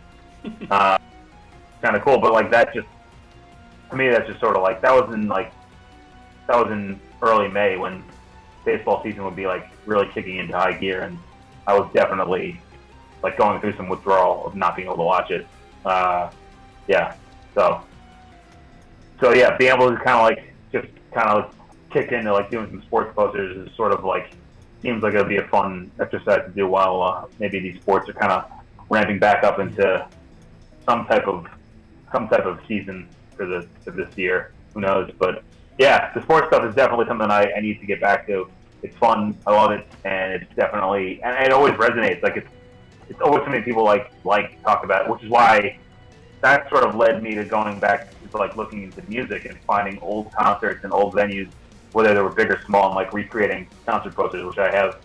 I think I only have like 2 or 3 of those, but that's also a ton of fun because, mostly just because, doing the music stuff is just, that sort of actually is like, that overlaps more with like my actual day-to-day job than all the other stuff. So it's kind of cool to transition, like doing like merch for bands into doing like old school posters of like one of the ones I did was like Beatles Shea Stadium poster, which is probably one of the better, more successful ones that I've had at like some of these markets. Especially cool when like somebody was like, oh, I was at that concert. I was like 11. I was like, that's awesome. But like, and they have like, now they have a poster of a show they went to. I mean, Jesus, it was 1965 or 4 that show. So like, that's like 60 years ago or whatever. So, yeah. So yeah, it's basically whatever I can fit into that kind of like popcorn ink aesthetic. The whole, and like, every time I do a market, invariably one person will always ask me. One person will always say they like the logo and the brand. At least one person will always walk into the booth and be like, "I don't get it. What does that mean? You're not selling popcorn or ink." I'm like, you got to think outside the box, man. Well, it's generally somebody usually who I've not to be ageist, but it's generally somebody who's probably in their 60s or older. That's like, I don't get it. I'm like they came in looking for popcorn and they're like pissed I didn't have any. But yeah, so the way I've always explained it is simply it's just, popcorn in the sense of like any event you would buy popcorn at. Maybe as a joke you should have like a little like mini popcorn making machine. I thought about just like getting like a Ziploc bag, putting popcorn in it, and then like dumping in some like thick ink from a pen and just like shaking it up and just being like, here you go, man, it's popcorn ink. Yeah. But yeah, or maybe like painting with popcorn as like a brush. Here you go, man. This is made with popcorn and ink. It's terrible. I mean that'd be an interesting, addition to the setup. Anyway, I mean, I love how you have the I forget the name of it, like the action cue. The clapper, yeah. Clapper, yeah. Like, I love that you have like that as like part of your setup there. So like, I mean, you figure like people that they can put 2 and 2 together, but most people do, but it's always one person. Almost every time, one person comes in like aggressively doesn't understand the brand. But yeah, and I'd say at least once every time I do one of those markets, somebody tries to buy that clapper thing. Yep, yeah. I think I was there like one of the last times, and you were just like adamant, like, please let me buy this. Yeah, it's not a secondhand store. Like that's part of that. Like the display purposes only, my friend. I'm sorry. Yeah. But I have thought about, and it wouldn't work. It'd be too cumbersome. But I have, in the back of my mind, I've always kind of like envisioned like a booth where I actually had like a little popcorn machine. I just kind of had it like as like a free like snack just to hand out to people. Mm-hmm. But there are people that actually sell popcorn at those things, so that's probably not. That probably would not be as well. Taking away business from them. Yeah, exactly. Or they just wouldn't want my crappy popcorn. Somebody's got better popcorn, just a couple booths over. Just get the little cheese dust, you know.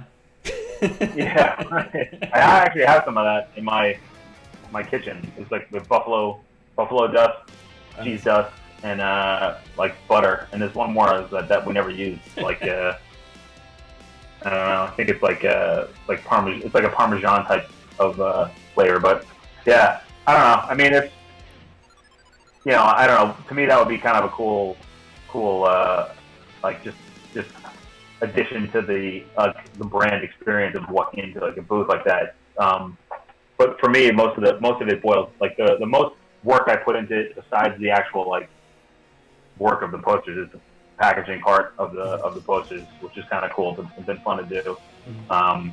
Mostly because at the flea markets, at least the ones on the river, especially if I have a really good day, you'll see people walking around with the Popcorn Inc. like logo on a huge 11x17 envelope, and it just looks, yeah, it's just a cool thing to see. So, and it's also just kind of like people are like, oh, a lot of people saying, a lot of people will come in and say, I saw a bunch of people walking around with it. Yeah, just so you see this walking as you're walking through the flea, and you got your little poster just hanging in there, you know. Yeah. The one. That's the one. Yeah. Yeah, dude, I bought. You make so many that like I love to, and I'm just like. I know, man. I'm running out of wall space. So the other idea that I wouldn't call it an idea, original idea or anything like that, but I've been considering doing like smaller prints, where you could put them in like, you know, I actually did two. I did two prints of like the original Star Wars trilogy, where I had them on like a matte display of like, basically like 2x3 inches, and all three of them across in like a rectangle. It looked pretty cool. It's a little bit more pain in the neck to print those because you kind of have to manually cut them out, and like then you don't want to mess it up, and if you cut it wrong, you throw it out. But it's something that I think would work. And then I've also got occasionally requests for giant size posters, which it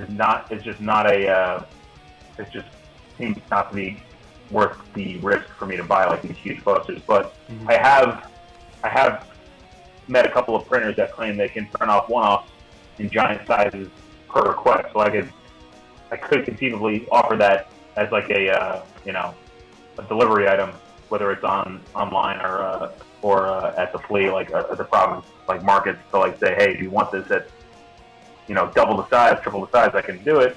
You just, it's gonna take a couple of weeks to get it to you. But yeah. And the other idea I thought about is, because most of these movies, I would say 95% of the movies I've done posters for, I have very specific thoughts about why I like the movie and why I made the poster the way I made it. The other thought I've had is maybe finding a way to like kind of like put them on like a book with like a write-up of each one, of why I like the movie and why I did the posters that way, and just have like, at this point it'll be almost a 100-page book of posters and like kind of like essays about the poster, the movie, and the poster. That's the other idea I've had, mostly because you can like self-publish now. So even if I just made one to kind of just have at my booth flip through, it would be cool. It'd be a cool thing to have. Yeah, for sure, man. And Trav, thanks so much for the 5 biddies. Appreciate you. In case you don't know, biddies are the Twitch currency. I know you're still a little unfamiliar with the platform, even though funny enough, the first time I ever streamed on here, you were my guest, like you on there too. Like we, my first streams ever were playing Mario Party on N64 with my shitty composite capture card, and you whooped my ass at Mario Party. No, we played. Oh no, Mario Tennis. Mario Tennis. That's what it was. Yeah. Mario 64 Tennis and Mario Kart 64 are two games that, even though I'm not a big video game guy, like those were like I will put myself up against most people on those. Even though it's been a while, I still have like a working N64 like in my living room that I will plug in every now and again. Mostly because of tennis and Mario Kart and GoldenEye. Like that's pretty much it. Those are the three. I actually still play Star Fox every now and again. The old Star Fox 64. But yeah, I totally forgot about that. That was pretty cool. Yeah, the essentials. You mentioned that you I was going to show one of them in the slideshow coming up here pretty soon. Just doing collaborations with bands like you did a lot of collaborating with them back at Teespring. You did designs for Flogging Molly and there's a whole bunch of other ones. But what have been some of your favorite of those collaborations that you've done? Whether I mean you've only done a couple of them, I think, for Popcorn Inc., right? Yeah, yeah. Like I'd say most of them have been done through through my actual like employment, my actual like job work. Where yeah, like the Flogging Mon stuff was cool to do because it was for their St. Patrick's Day show and like their promotion and stuff like that. So, but I would say the cooler part was when the next year they came back and said we'd like to do it again with the same artist, and I got to do another one. So like that kind of like leads back into the point about what I was saying before about like when you have a client that wants to work with you because of work that you've done in the past, it always makes the process much easier and obviously much faster usually too. And that was kind of cool about that one, is that the first one took kind of a while to get it approved, and then the second one was pretty much approved immediately. So that was a good one. I keep meaning to post it. I wouldn't. One of the last ones I did for Represent was for this band Boys Avenue, which not really crazy about their music. I think they're mostly kind of like a super famous like YouTube cover band. But before all this pandemic thing went down, they did a huge tour in the fall, I think, in Asia. Mm-hmm. And I did like a bunch of like tour merch for them. I did a really cool poster for them. And that was one where I was like, they were like, very keen to like have a style that I had like shown them in like other work that I'd done. And it came out really cool. That was a good one in terms of music. And I think another old school Teespring one was Alan Stone, kind of before he blew up into like the superstar he is now. I did a couple of Alan Stone merch projects that were really fun and very like very quick to turn around and kind of have on sale like very fast for his audience, and they both did pretty well. So those are good ones. But that's sort of like where it's weird too, because to me the music stuff, as much as I probably like movies and television and sports, at least as a general subject for design, a little bit more, the music stuff is a little bit, I think, cooler to do because most musicians, at least the ones that I've worked with or worked for, seem to be more or less inclined to be like restrictive on like brand guidelines and what you can and can't do. There's a lot more freedom to work within the realm of a musician as a client than movies or sports. Sports especially crazy restrictive. Mm-hmm. And it's so like that kind of like just freedom to work in like a design, like that to me is one where they like see your artwork and they're like, we want that for us. But we don't really have much else to ask you for. So, but for whatever reason, like it's like the most music stuff I ever did was at Teespring in like 2016 or 15, and it kind of is like, I think mostly because a lot of bands are figuring out how to do it on their own, which makes sense. But there are also a lot of like Lane Genie for you. There's a lot of smaller bands out there that I listen to that I believe would be able to sell a decent amount of merchandise to their audience if they just had somebody who wanted to work with them.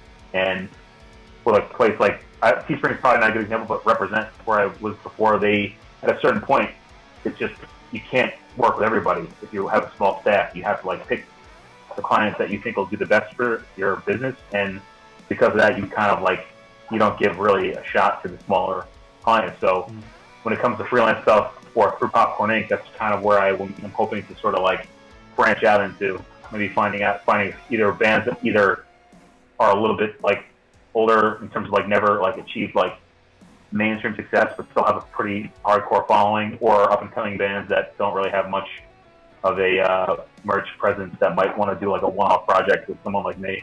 Kind of a cool way to just kind of like not just do designs that I like, but also just work with other artists that I enjoy, like what they're creating. Kind of a cool collab level.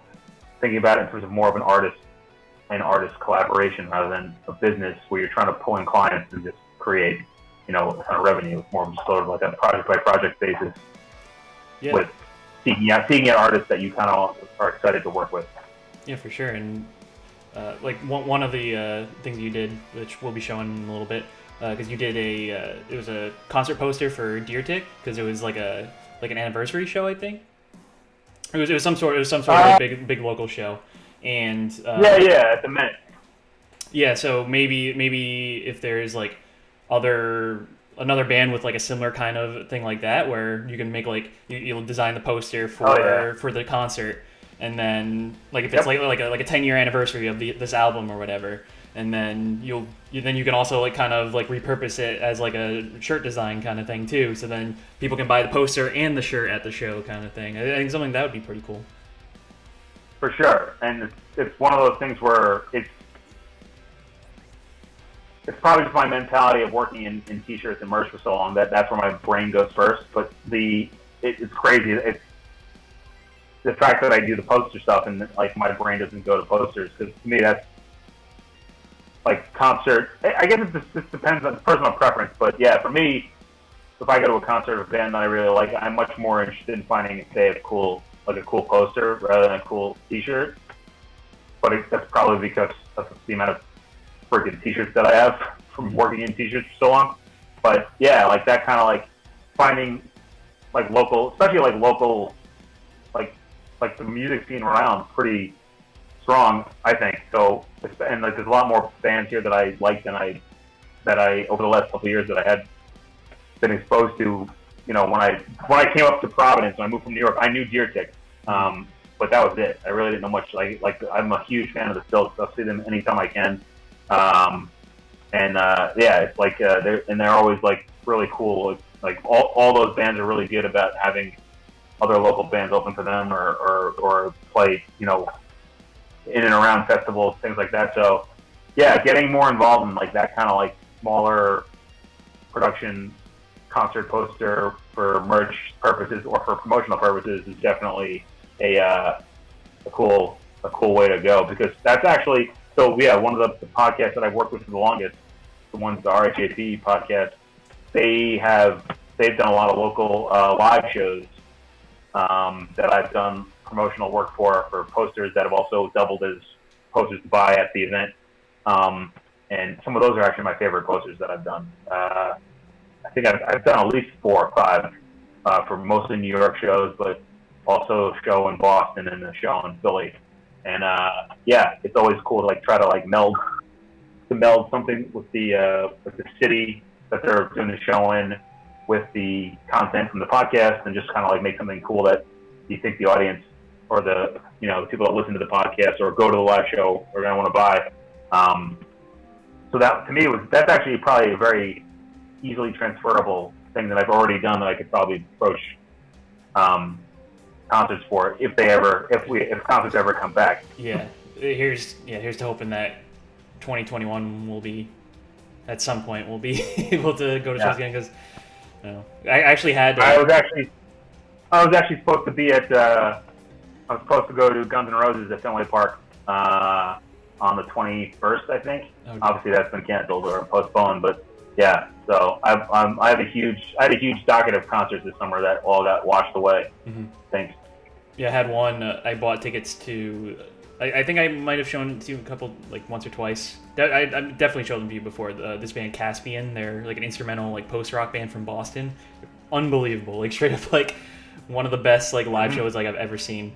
And I got tickets for my sister for her birthday because she really loves them too. And yeah, unfortunately, like once everything went down, didn't happen obviously. So yeah. So it's just the worst.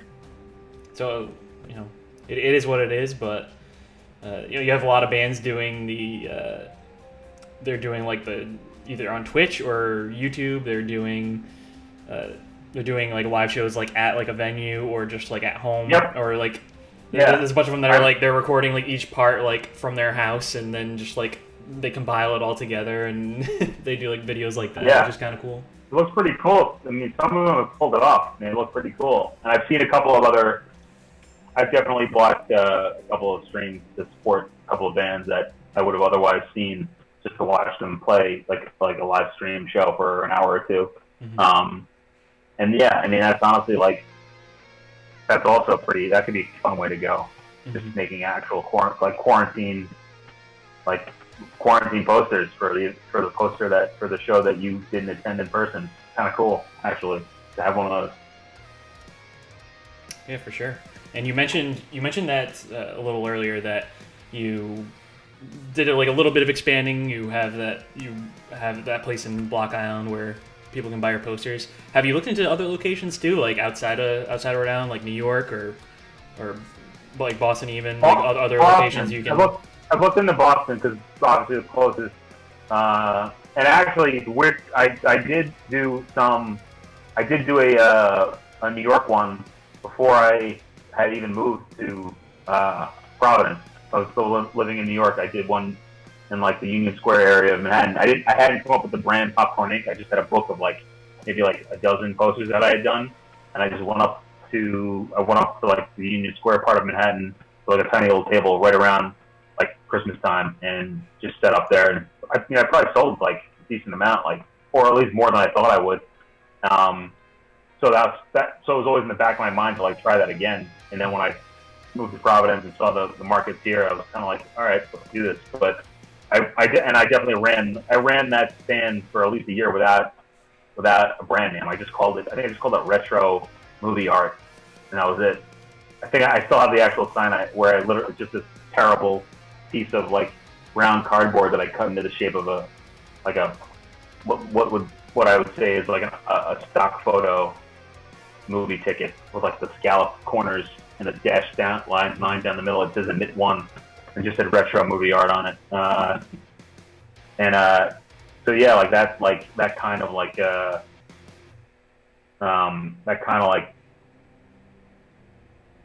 even the small success in New York, the one time in New York and then doing it here in Providence at a few different kinds of events.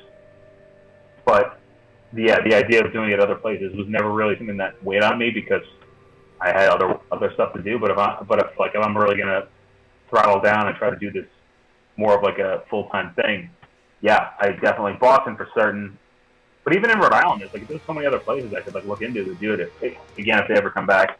Mm-hmm. But yeah, it's for sure something that I'm going to keep an eye on when they become available again to do. But the Boston one for certain. I've been to that one, like the SOA one, I believe it's called. It's pretty big. It's pretty impressive, and I've been there a couple of times just to like as a consumer, and like it's really like my stuff would fit there. I think it would do pretty well. And I know that people always recommend that I do that I register for even the one over in Providence, the Comic-Con stuff where they have people.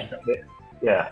They're like, this stuff would do really well there. So, yeah, I mean, they're all they're things I take note of, but I never actually I never put into like the logistical thought of making it work, or but it'd be something now that I would totally be more focused on making happen because there's just there's no reason not to.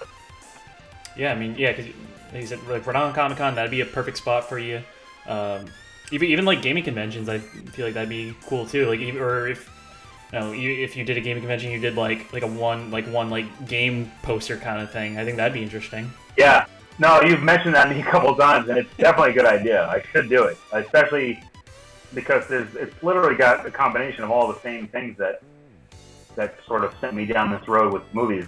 Like, because I could go like nostalgia factor with old school games from like N64, or even go further back to like just regular Nintendo, or like more modern things. Like I've mentioned to you before that I've not really been a modern gamer whatsoever, but because of the quarantine lockdown, I went and bought myself an Xbox 360, and I found myself playing Red Dead Redemption way more than I've ever played video games in like over 10 years. So that to me is probably a post I'm going to do at some point. So yeah, so like there's definitely there's the same level of appeal, especially if you like factor in nostalgia and story and characters, and like it's all there, and you know it's all just a different audience that I currently don't really go after. So yeah, for sure, man, it's definitely on the long list of things that I'd like to do. It's definitely on there.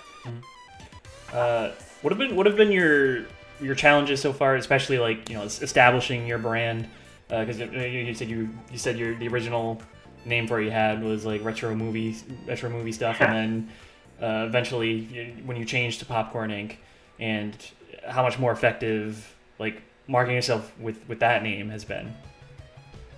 I would say, I mean, way more effective. Like especially on like the days of events where there's like a gathering of people and they would all like kind of like they all of a sudden turn into walking billboards. That helps a ton. I would say, but in terms of challenges, I would say that I sometimes it's the general idea of being your own branding agency and doing all the content. You sometimes I know I flip a lot on the actual like out. It's easier for me to help a client that needs help with branding than it is for me to help myself, because I'll get bogged down in like creating more posters and just designing more things, and just I'll all of a sudden lose sight of the fact that I should probably be just putting more out there and just kind of like interacting more with people on Instagram or whatever other social media channels that I can connect to. But at the same time, I know that I as someone who has a pretty follows a lot of different artists on Instagram, I know that I appreciate the artists the most that are not flooding my feed with a million posts. So there's a balance that I would want to strike. But I mean, right now I'm under posting, and I think that for me, the biggest struggle for me is just making sure that I am a little bit more active in that sense, because every time I am, it pays dividends every time. And that's the cool, like, but even with like the small following that I have, and it's still, it's like it's been beneficial just from a very small amount of people that come to the markets and follow like the Instagram feed, and just there's a very useful word of mouth aspect of that kind of a small social media thing that's been beneficial in terms of just even like baseline networking, like all the things that I kind of just talked about earlier. Like it's been, the positives have been undeniable, that it should reinforce more work for me to put into it that I just haven't quite gotten around to yet. In the past, my reasons have always been I was busy with work, and now going forward, I'm going to focus more on this. My current reason is it's like pandemic, and I like, is this really that important to work on? But it probably is the best time to do it, to be honest. And I put a lot more work into like the last like month of like, and I think the Block Island thing helped kind of reinvigorate me in that sense of like getting more like prints, getting a lot more packaging materials, getting ready to like work with some more vendors to see who can help me with shipping and all that stuff, and figuring out logistics. And then sort of like if I want to expand Popcorn Inc. as a brand into more of like a broader scale, a broader scope. If I really want to like do more agency work myself, do I create another brand name, or do I just expand the Popcorn Inc. brand to encompass more than just pop culture poster style stuff? I'm not sure what I'm going to do with that yet, but I've talked with an accountant, and kind of like I'm going through some of the steps of like just creating an LLC and having all that stuff sort of where. So hopefully by the fall I'll have like that at least, because even if I move to another job or wind up working for an agency, it's still something I'm going to want to eventually be my main focus. So while I can afford to make it my main focus, I am, and I don't know. Like to me, it's like but the challenge is still like sometimes I think to myself, maybe I should look to hire somebody to help, kind of like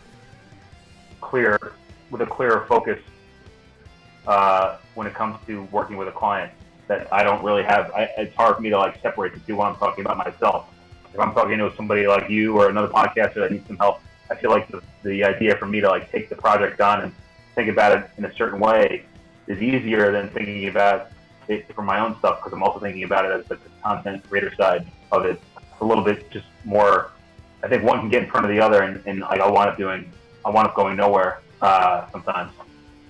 But even having said that, it's already bigger than I ever thought it would be. I honestly thought I would do it a couple times in the summer, and that would be it. The fact that I've kept it going for this long has been surprising, and it's definitely it means more to me now than it did last year or the year before that. So it's worth, at this point, it's worth the time that's gone into it, and it's it's just one of those things where I can't see myself ever stopping just because I like doing it so much. For sure, and I just got to interrupt you for 1 sec. Cosmocordia, rating with a party of 9. Welcome on in, everybody. Cosmocordia, thank you so much for the raid and bringing everyone from your community in. Saw you're playing some Animal Crossing New Horizons. Hope that was good, and yeah, welcome in, everybody. This is episode 7 of the KoppsCast, here every other Thursday at twitch.tv/bkops. If you're brand new to the channel, I'm bkops.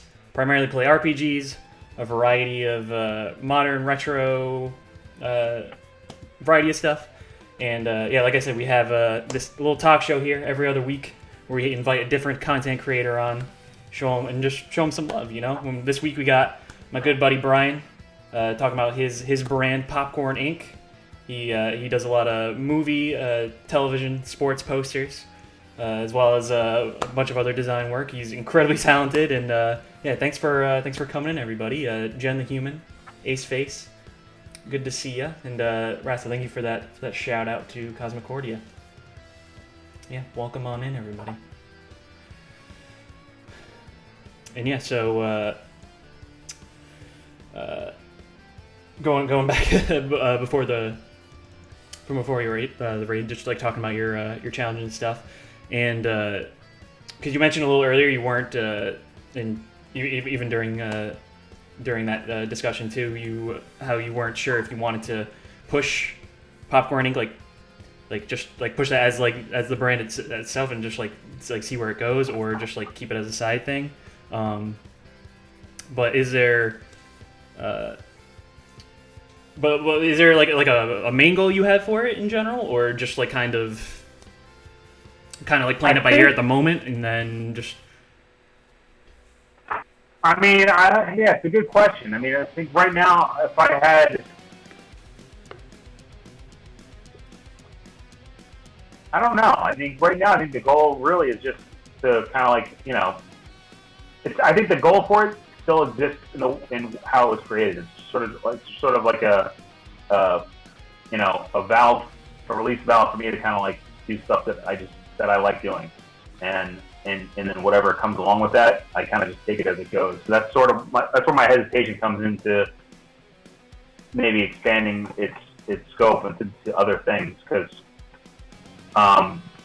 right now it just exists as like a place where I kind of just what it really is essentially like a fan art channel, and it just helps.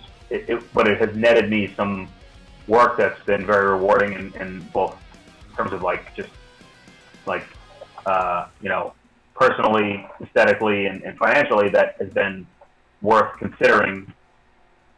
Is this a business model that can work? So like for me, I haven't really quite conceived like a goal that expands beyond what it is right now, or it's really just an avenue for me to take projects that I want to work on myself that are just for fun.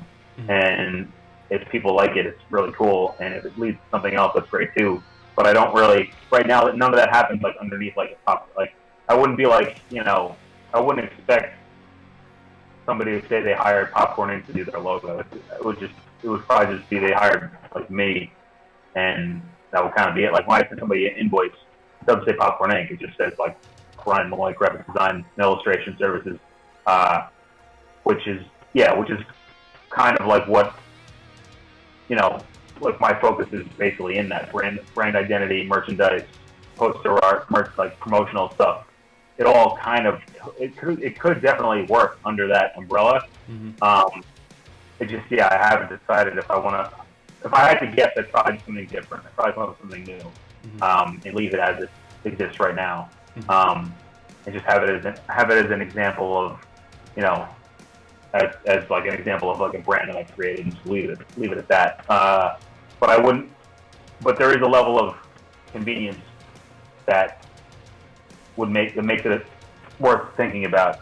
Like I have the logo, I have like the domain, I have a site that's not exactly where I want it to be, but if I was focusing on building it out, it might make it. I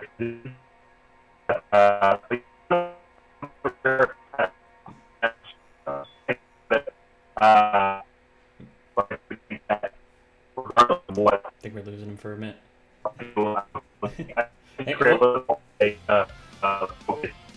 One sec, Malay. We're losing you for a minute. I'm gonna take a quick couple minute break. I'm gonna try to resolve this.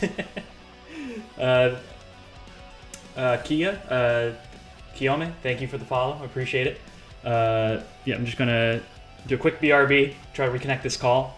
I'll also take a quick restroom break too. So don't go anywhere, everybody. A couple minutes.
All right, we back.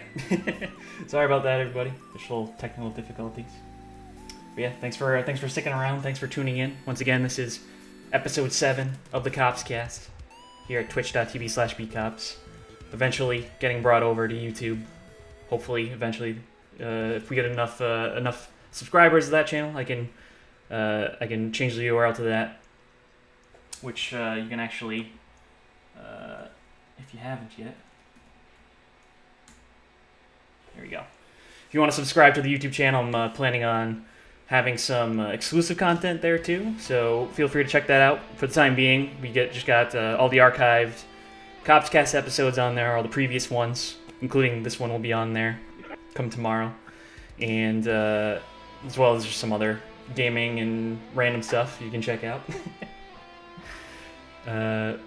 But yeah, so actually at this point in the discussion, I was actually going to transition to the little slideshow we got. I picked a handful of some of your pieces, and then we can kind of just like go into like your thought process behind each one. And yeah, I figured this would be cool. And also, I'll put a link here for your Instagram again.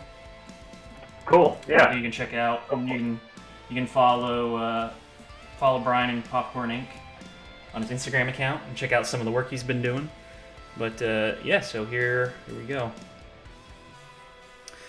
So first off the bat, this is a classic episode of The Office, which, and I love that. Was it last year that they basically like put the whole they cut the whole episode or the whole movie thing together that you can watch it and like so it's so fun. Yeah, that's pretty good.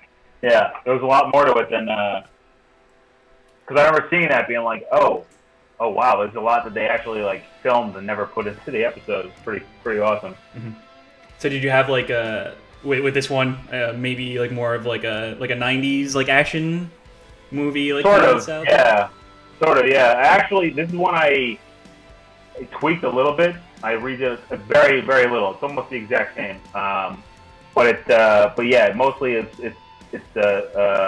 like that kind of like, I'd say combination of 90s and like old school style because for this one I really didn't have a very clear idea what I wanted to do. I knew I definitely wanted to draw like Michael Scarn and Golden Face basically, and then and any reason to include Creed is a good reason. So. But that was kind of it. It was just, and it was one of those things where I looked up. I know that the show I think he had his own poster in it, and there's a lot of fan art out there that I saw that I just thought that was kind of like one of those things. I'm like, I want to do something a little bit different for this, and this one definitely is I mean, anything Office related is sort of an easy reaction from people, but it's still cool. Like people always. It's hard. Like this one was hard for me to keep in my book without people wanting it. So that was a good one. So you have been selling this or not yet? No, I have. So basically, for most of these posters, I really don't print out more than like 5. That's pretty much it. Sometimes I'll print out more. Sometimes I print out as many as 20 for a couple, but generally speaking, it's in the 5 to 7 range, and the first round of these went pretty quick, but so if you notice on like a lot of like most all of the latest stuff that I've been posting lately, I've sort of changed the way that I've been composing the designs in the sense that like when I started off doing these, I kind of had a weird, not weird, but I envisioned the idea of taking like black paper or blue paper or red paper and then printing art onto that, and like so I would like change the canvas color every time I did it. After that was before I really had any type of like work in screen printing or most of the production work that I know now. I didn't know back then.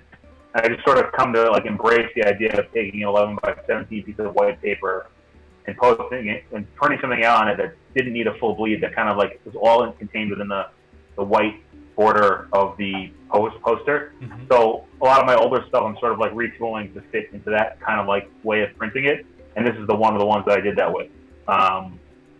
And sort of like that, like instead of it being full bleeds, I've been kind of like going against that and being more conscious of keeping it contained within the borders of the print, mostly because I just think it like I've all of a sudden preferred it that way. Like it used to be, full bleed used to be something I would prefer, but having lived through a lot of the restrictions of that and finding it more difficult to print that way, most places are only going to print it right to like like a couple centimeters off the edge. So once that became a reality, I was comfortable living, and I kind of thought I would embrace it and have it think more about the edges of my own art that we're printing on white. Mm-hmm. So this one I sort of tweaked a little bit. I think I changed one of the fonts, and I kind of like made the shapes much more of like the stripes much more of like an old school, like kind of like rough around the edges, kind of like finish. But it's relatively the exact same design, but changed a little. Mm-hmm. Which from what I know, by changing your art even a little, whether it's changing the colors and some of the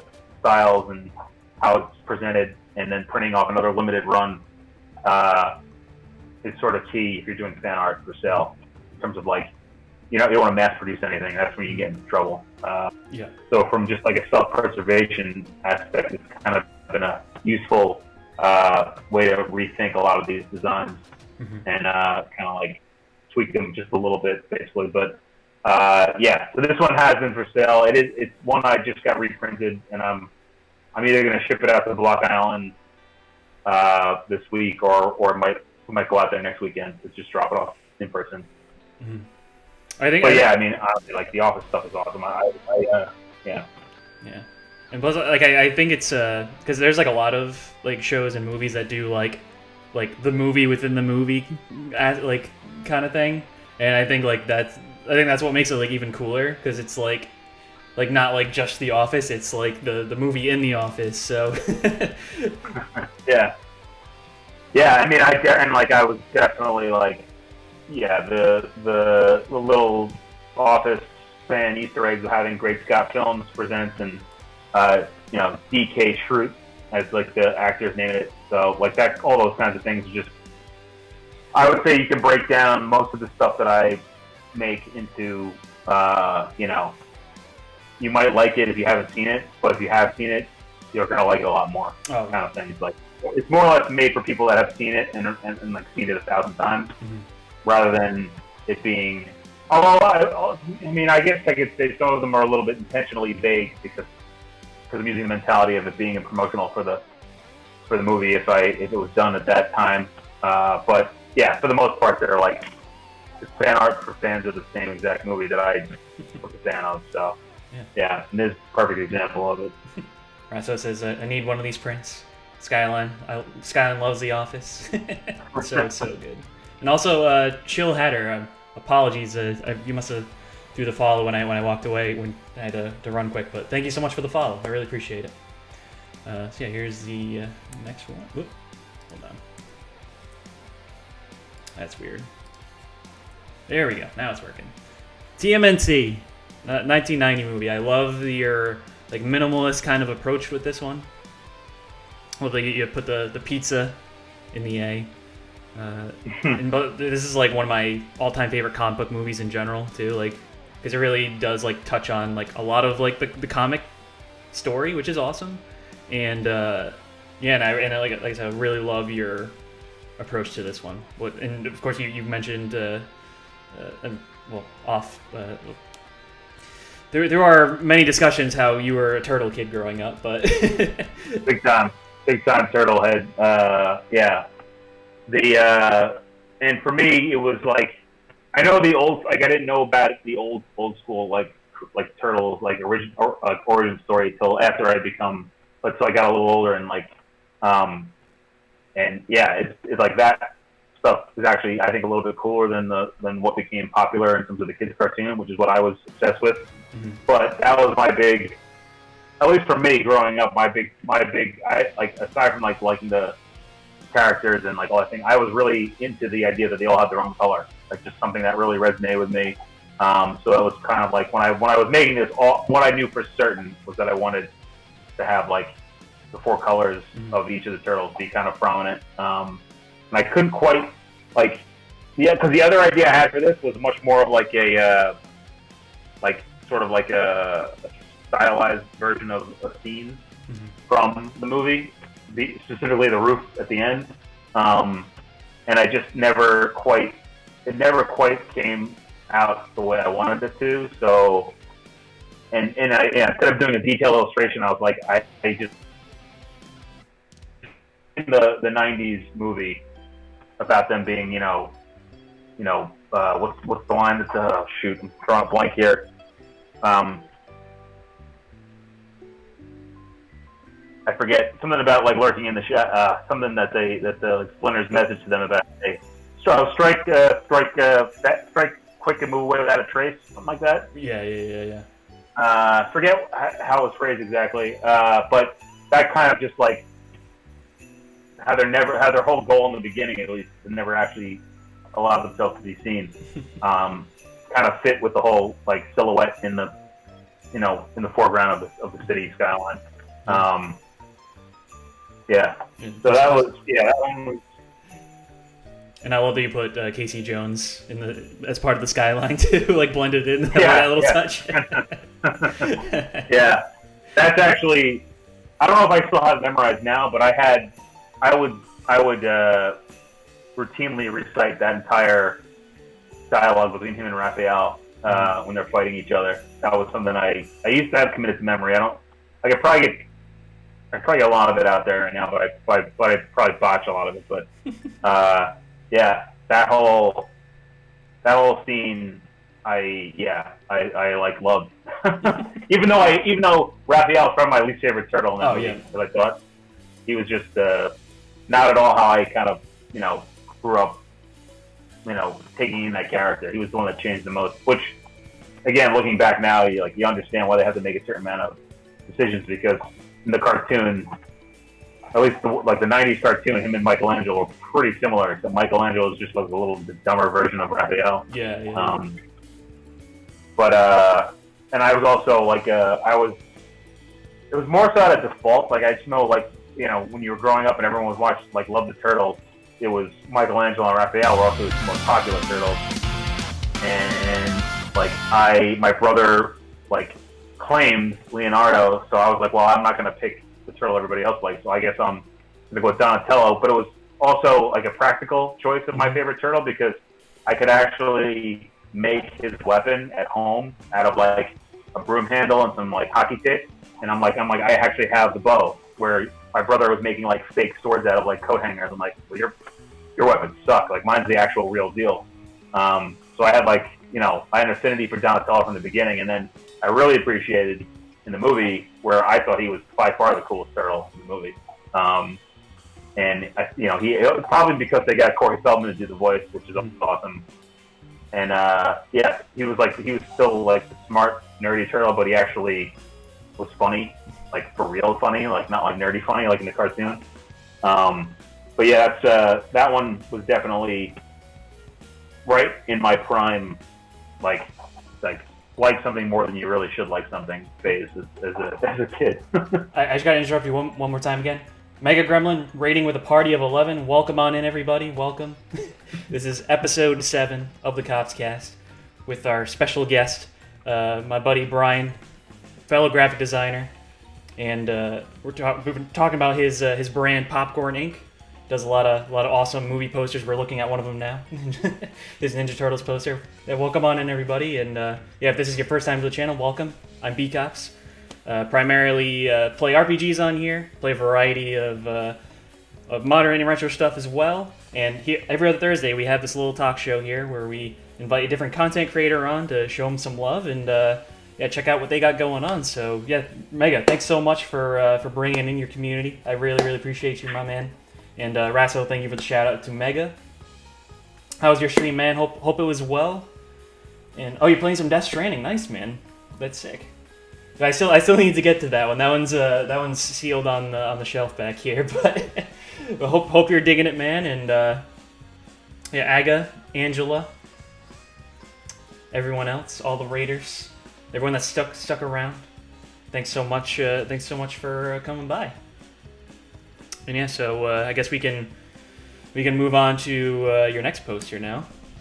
Oh, this is this was the Deer Tick poster that we were talking about, like just talking about some of the bands that you worked with. So did they reach out to you for this, or or how did this one go about? No, this was literally like they came out with a new album that I thought was awesome. So I just sort of like there's actually a version of this poster that's just like that's just a like the illustration itself doesn't have any tour dates or anything like that on it. It's just like a poster there that I did that sort of reworked into looking like for concert purposes. Mm-hmm. And yeah, they also like seeing they're like a lot of their songs are just about how they grew up in Providence and like they're very very much tied to the local community. They always come back and play shows in Providence, even though they're not skyrocketing to fame, but they do seem to elevate every album. They elevate a little bit more into their national notoriety. So, and that event, I mean, I love the Met. Such a cool venue. Yeah, miss it. Yeah, it's a really I mean, it's one of the last like decent venues we have left. I feel like in Rhode Island, especially. Yeah. But yeah, it's cool to see you do a little collab with them, and yeah, I just love the look of this one. I mean, it's one of your more like detailed ones, one of your more like illustrative ones, but yeah, I mean, I'm noticing a very heavy stripes theme with the ones you're picking out. I definitely like doing that. So if it works, why not keep going with it, man? Right? Yeah. Let's see. Original Star Wars. I was tossing back and forth between if I wanted to include Empire, Return of the Jedi, like because I really love the way you did those as well.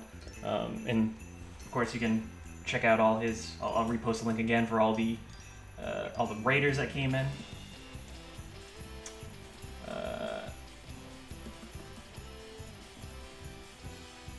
you go.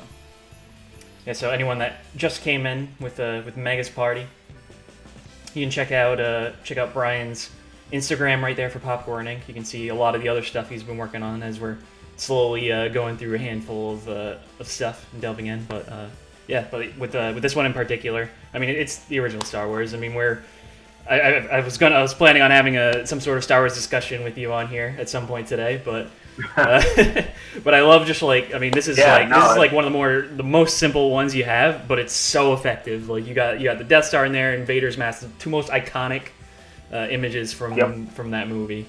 And I actually have a version of it that I didn't think was as good. So the other iconic image I wanted to have in this was the Millennium Falcon, and it didn't. It always felt like it didn't look right, so I dropped it. But yeah, I tried to have the Falcon in there because it's sort of like that's the next step down in terms of like the presence of the film is Vader and the Death Star and then the Falcon all kind of like all linked together. And yeah, so I just went with something like that. And this is one of the ones I redid all three of the original trilogy ones on like just as like a May the 4th thing, and like much brighter colors with like just like really like thick font, like more of like a pop art like vibe to it. And that's probably what I'll print out next time. Give these sort of like make these sort of like the last of their kind at least for me. I think I know I sent some of these to Block Island, but I think whatever I sent there was the last I had of them. But yeah, I mean, come on, like Star Wars is still very much a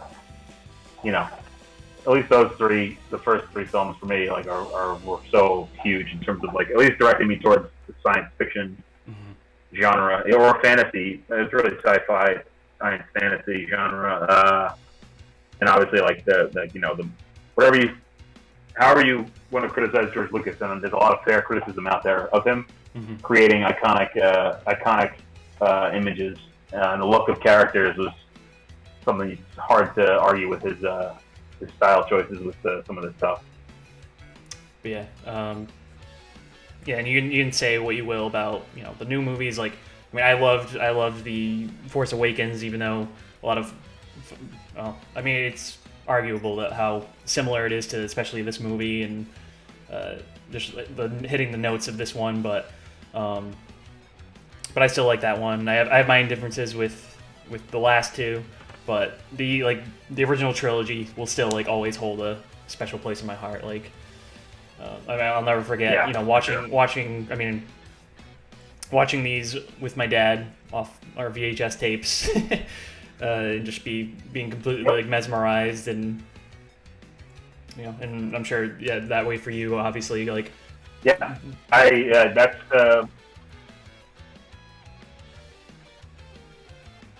I still have the.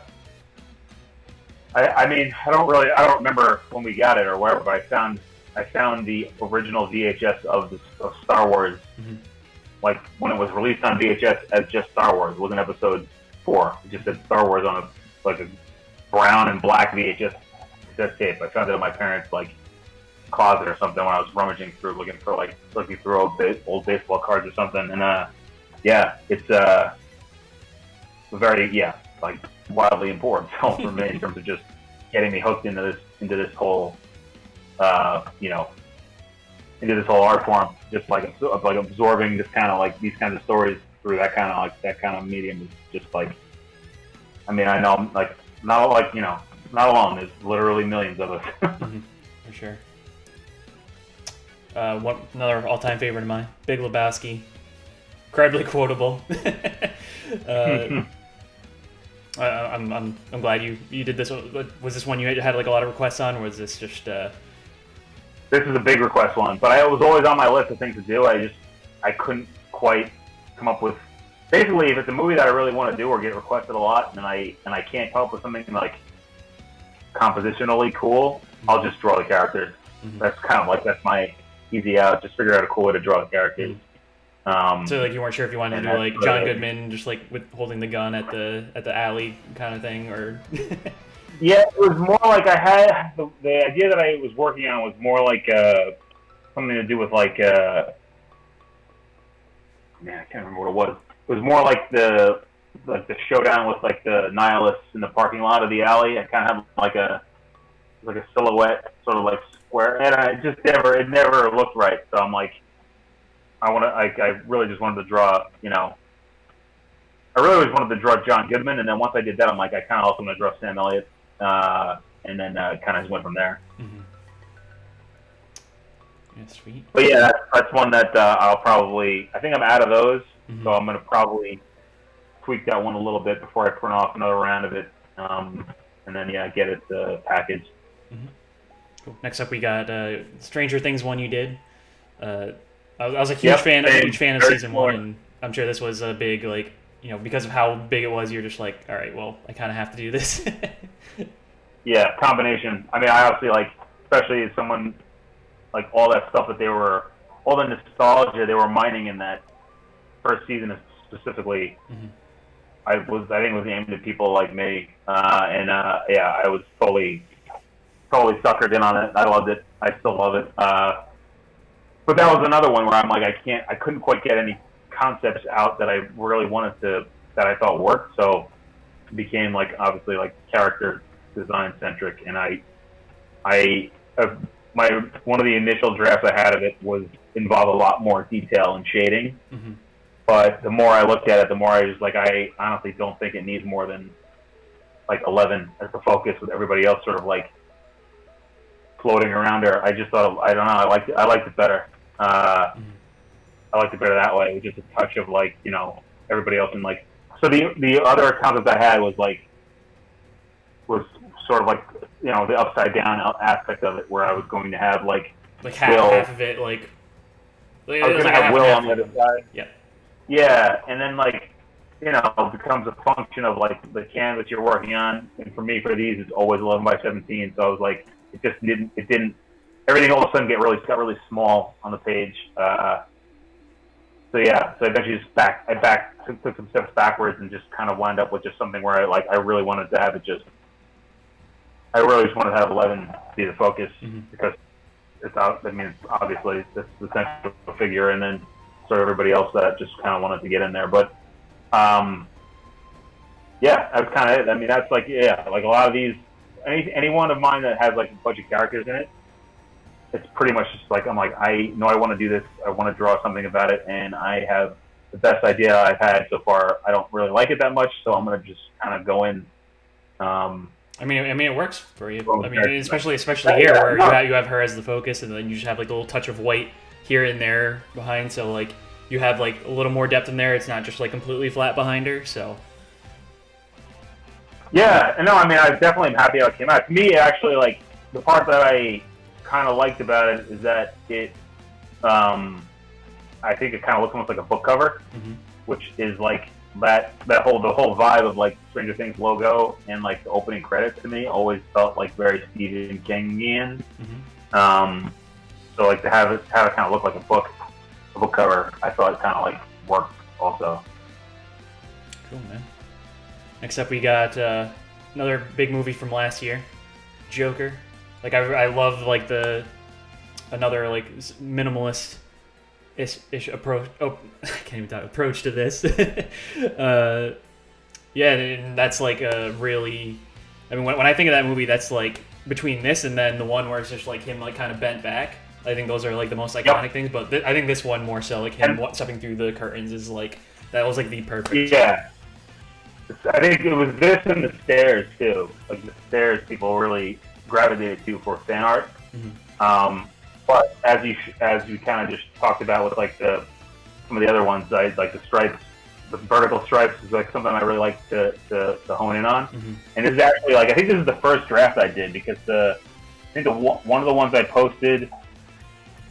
I think I did I think I added flame to the top.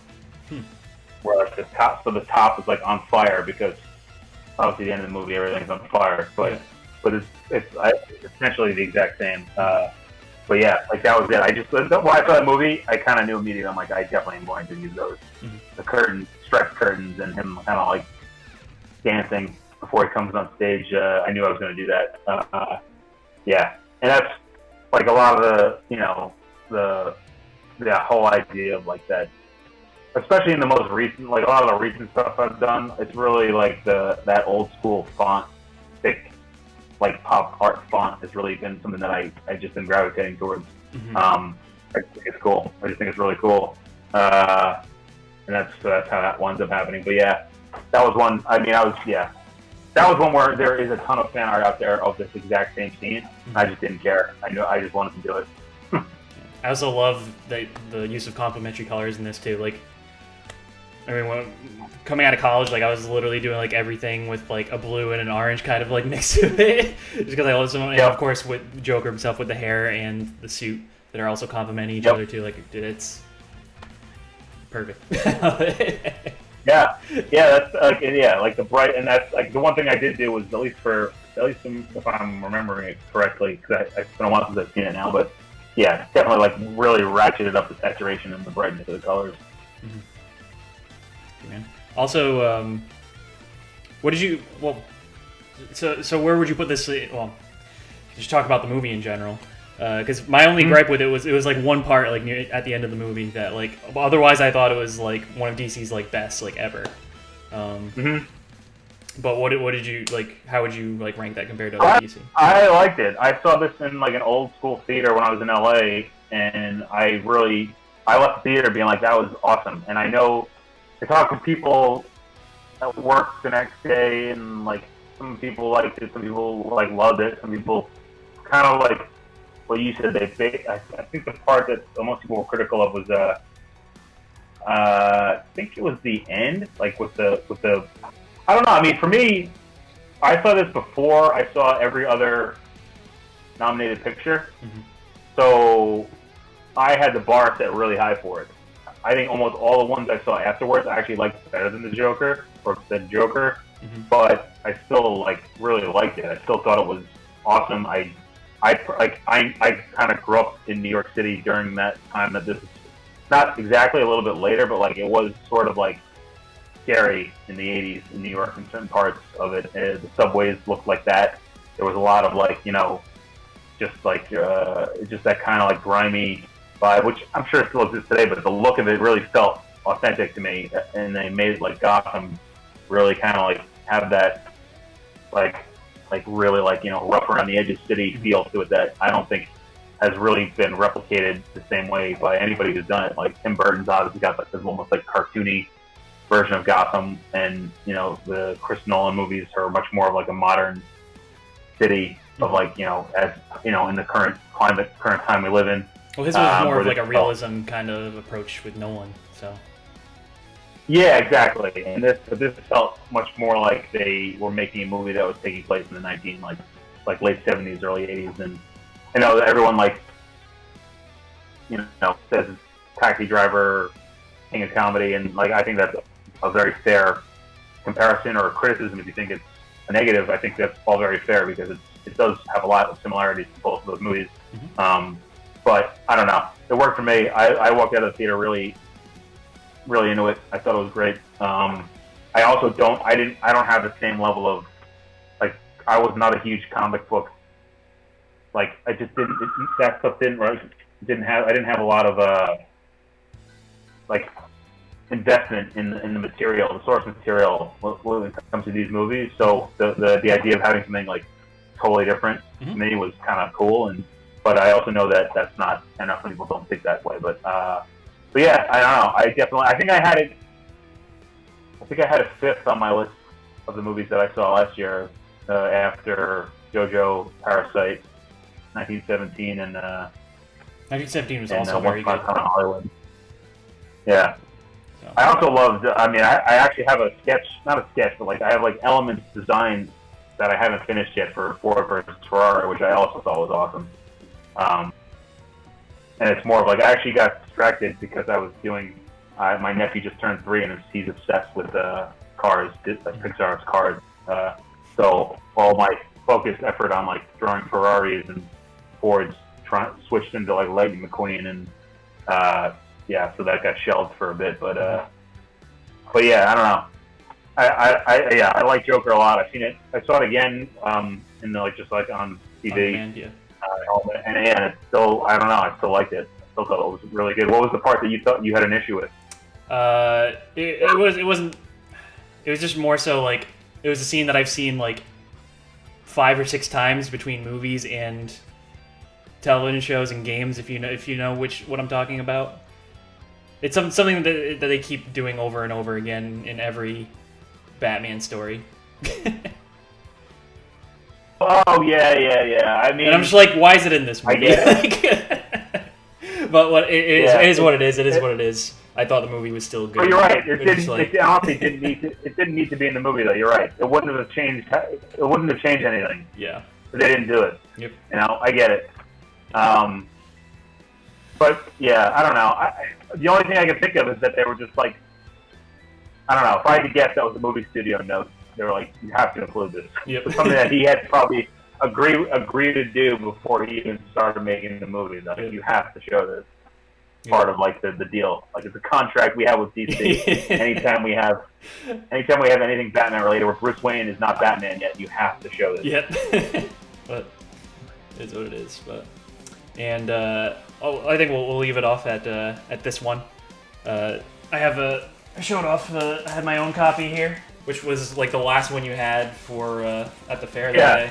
But freaking love this thing. I'm probably gonna end up swapping it with Tom Brady because he's not my quarterback anymore. But yeah, dude, I love this one, and I'm sure, and I think you've mentioned that this was like crazy popular. Yeah, that was one I printed. That was the fastest I ever sold 10 of any poster I've ever made. Honestly, timing is key with that, right? It was right around Christmas time. The fleet was basically built for like people doing last minute Christmas present shopping, and I think the finale, the second to last episode had just aired. So yeah, I just like that was just like, yeah, that was me pandering a bit, but I also really liked the show, and you know, who doesn't like to draw, you know, essentially the Boba Fett helmet, and Baby Yoda was like, yeah, it was all cool. I actually have I don't know if I have it on me here, because I made oh shoot. But yeah, I have like for all my new Star Wars posters, Mandalorian, Star Wars, I have like I usually include a sticker of the Popcorn Inc. logo with all of the prints people will buy. Mm-hmm. But I have a new one specifically of like Baby Yoda in the Popcorn logo that it goes with, that I put in all the Star Wars ones. Yeah, I saw that online. I think that's so awesome that you did that little touch. yeah. I think it might be more of that actually, because I think there's definitely like a level of you know, just like a level of like fun that goes into it, where it's just like, yeah, it's kind of like how like the logo itself is now filled with like the popcorn and the pop culture, or like in the popcorn thing. So, but yeah, Mandalorian, think I just reprinted like 5 of them on the Sin of Long Island. The only difference, the main changes I made was mostly with I just really like amped up the brightness and saturation of the colors. Because I just, even though this one came out good, the one that you got came out good, that was my only gripe with the printer, is that I'm like, I should have made these brighter. I just wanted to pop a little bit louder. So it's really the sun behind them is really what's mostly the brighter part of the new print. But yeah, I mean, obviously, like, you know, old Western, spaghetti Western font, purposely chosen because of the whole vibe of the show is so, you know, old West, like, you know, that was awesome show, fun thing to draw, and one that I definitely was like pretty sure I was not gonna. I didn't want to like go too simple on this one. Like, I really wanted to kind of get in there and give it like the, you know, some level of like low color count, but still kind of get, you know, the shine, the Beskar. The whole thing is about the Beskar steel and all that stuff. So yeah, that was a cool one. Yeah, man, and like I love the way that they, you know, the approach they took with this show, especially like after, you know, well, to say the least, like the bit of a disappointment I've had with the Disney trilogy overall. Yeah. And it's nice to see, because I mean, Dave Filoni, because he's had his hands in Clone Wars with Rebels. I actually just finished watching through Rebels, and it started a little rough, but you can kind of tell where he got like full reign, and the story got really good, like especially like, from like the middle through like the rest of the series. And they actually just have that. They announced that new Bad Batch series from the spinoff of the Clone Wars. That. I saw that episode of Clone Wars. I missed. I basically like kind of like was trying to like catch up on that. And I was enjoyable, but the Bad Batch one in particular, I remember I definitely saw that whole episode. You gotta watch through like the rest of like the those last 4 episodes of Clone Wars were amazing. Like it makes Revenge of the Sith like such a better movie based on like everything that's going on with that. Cool. Yeah, I think I also watched the second to last one. One of them got like crazy buzz, like trending, and I think I watched it. Mm-hmm. It's whatever the one that had like Anakin, and they were like jumping around the rafters with Ahsoka. I can't remember what episode that was. I think it was on Mandalore. I don't know. I probably need to watch it again, like from just beginning to end, to get a better idea of it. Because I mean, I think you were being kind. I was very bummed with the sequel trilogy, mm-hmm. and which is maybe what made me like Mandalorian that much more, because I had low expectations, and I'm pretty psyched for the next season to see what happens, and the fact that like kind of like storytelling seems to be what is the most similar to the Clone Wars makes it seem like way more worth watching. So yeah, I probably will have to check that out as well. Yeah, for sure, man. I mean, we've been chatting for a few hours now, so again, I really appreciate you taking the time on this Thursday to just talk about your brand, talk about, you know, everything you got going on, and yeah, it means a lot. But before we go, I just wanted to, as part of the general movie discussion anyway, because you actually were in a movie, I would show the scene, but with the Twitch DMCA going on right now, they're going strict with copyright, like music specifically right now. But I'm not sure if I'd be able to play the movie clip. But if you look up Me, Myself, and Irene, and you look up that the scene at the supermarket where Jim Carrey gets on the microphone, you will see this guy. You will see him in the background with his family. So how did? That's correct. So if you want to just indulge us on how that came to be, how you got in the movie. The long story short is my uncle went to school with Peter Farrelly, and he's been friends with him for a long time.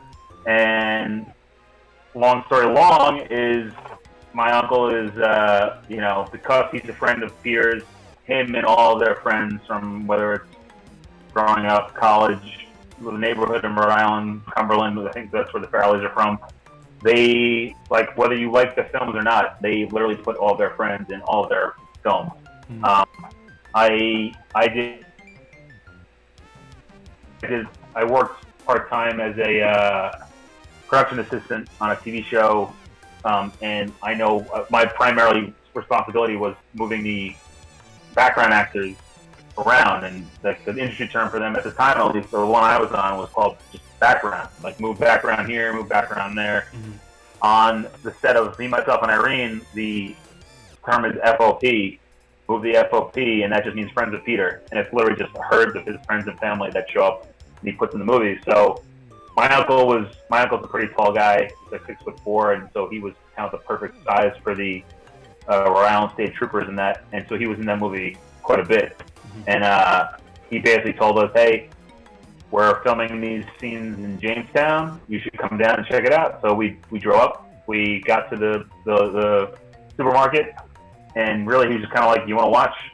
And we were like, yes. And then and literally after like a second, he goes, actually, you want to be in it? And we were just like, oh, yeah. At least me and my were like, yes. My mom was like, no, thank you. But he's like, I need a family. I can't just have a brother and sister. I need the mom too. So she actually went into it, and yeah, that was kind of it. He basically just stuck us in there. He's like, just shop, don't talk, just shop while we film these scenes every time we see action. And then we were done, and he goes, oh, we're going to do close-ups now. And he did the close-up of us reacting to Jim Carrey's dialogue, which was hilarious, even though Carrey had left at that point. So it was cool. Yeah, I mean, it definitely is a hilarious story to have, especially, like, you know, I think I was 20 years old at the time, so I have, you know, a lot longer. I have a lot more hair on the top of my head and no hair on my face back then. So. I should just share the link to that clip in the chat. So anyone that doesn't remember that scene, that's when you'll see him like towards the end of it. So it's just so funny how that worked out. I still have my wardrobe from that scene. The green hat and the yellow and blue windbreaker. I still have. So yeah, I remember you were literally, when you showed us that at Teespring back in the day, you were literally wearing that same outfit there too. Yeah. I love that jacket. It's really beat up now. I can't really wear it anymore, but I do still have that hat. It's actually it's now a Hartford Whalers hat. It was a Miami Hurricanes hat back then, and then that logo kind of like got beat up, and then I switched it to the Whalers logo. So I still wear that hat like a lot to this day. So that was definitely cool little story to have. So I am on IMDb. I remember telling you guys that like my first week at Teespring, and that was pretty funny. Did you try to get into any of their other movies as in a cameo role? Like, did you try talking to your uncle? You're like, hey, can I? No, I mean I never did. But at the time, my uncle didn't have any children. Now he has 3 boys that are all like in their like 20s, and so all 3 of his boys are in Dumb and Dumber too. Gotcha. So I think I'm down. I'm lower on the pecking order now in terms of getting those shots. But like, I mean, one was enough for me. It was fun. My uncle's in all of them. It's pretty awesome. He's in every single one of their movies. His most memorable role in terms of the screen time is he's one of the Amish guys at the very end of Kingpin that says "Goodbye, Mother Munson, goodbye, whore." So like that, and he's one of the guys in the jail cell in Something About Mary. He's got a giant. He's the only one wearing like a giant like bandana, like kind of like towel on his head. When they're banging out glass when Ben Stiller gets let out of prison. But in Dumb and Dumber, he has a line in Hall Pass. But yeah, like the Farrellys do right by all their friends and family that kind of like supported them when they were starting out. So it's pretty cool to see them because they still do that. Definitely, man. Like I said, it's been a few hours, so I won't keep you for too much longer. Right here at the very end, we generally like to save the Q&A. For anyone that has any questions, whether it's a design question, if there's a specific poster you're curious if Bryan's going to make, any upcoming movies he's looking forward to, feel free, post it. We'll let that ride out for a couple minutes, and no questions, then we'll conclude this. But yeah, we'll leave it open. Anyone in the chat, if you got any questions for our guest, Bryan. But yeah, man, this is pretty cool. Had a good time. Like I said, like I don't really get to go off on like long-winded like chats like this about a lot of this stuff. So pretty cool. Mm-hmm. Why do you look like actually, sorry. I don't actually know that. You know, we that was the I feel I don't know too much about him. I know who he is. My hunch is that I'm not as much of a jerk as my guess, but I don't know. I don't really know that guy that well. Yeah.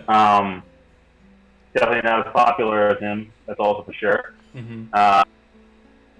But yeah, he was the member. Like he was the guy that I actually did a shirt design for him for Walker Williams' new company. Oh, okay. Yeah. That's interesting. They didn't use it, but they did. But I still got paid for it, so it was okay with me. I actually probably prefer it that way. But yeah, I don't. Can't tell you why I look like him. We're not related, at least I don't think. Bear asked, do you strictly do movie posters, or have you recreated album covers? Well, we talk about because he does. He's done some sports posters. He's done some music stuff. But have you ever wanted to recreate an album cover, or have you done album covers? I actually thought about that. That's actually a good question. I mean, I think just the nature of the poster makes me more inclined to do find old concerts that a band may have played and remake a poster for that show. Mm-hmm. But I have thought about using instead of, because right now all the canvas that I use 17 by 11 for these, whereas album covers are more square, right? Or what are they, 12 by 12, something like that. Mm-hmm. I have thought about that actually. Maybe if I found a good printer that could really be reliable 12 by 12 prints, mm-hmm. do album style album cover artwork that would look like a vinyl cover that would either be I don't know if it depends, right? Because there's so many. I guess I could look for albums that I really liked where I thought the album cover was not great, but that seems a little almost mean-spirited to go after that. And there are so many, but there are also albums that I love that have great artwork that I think are good enough to just put display on your wall. So, exactly. The other avenue I could go is finding fake bands or bands that don't have albums and create album art for them, like Wild Stallions, right? Yeah, there you go. Make a Wild Stallions album design and have it printed in the album size and see how those go, because there are obviously a ton of fake bands out there that I could do it for. But I do think ultimately I'd probably stick with concert posters as the route. I think my style fits that better.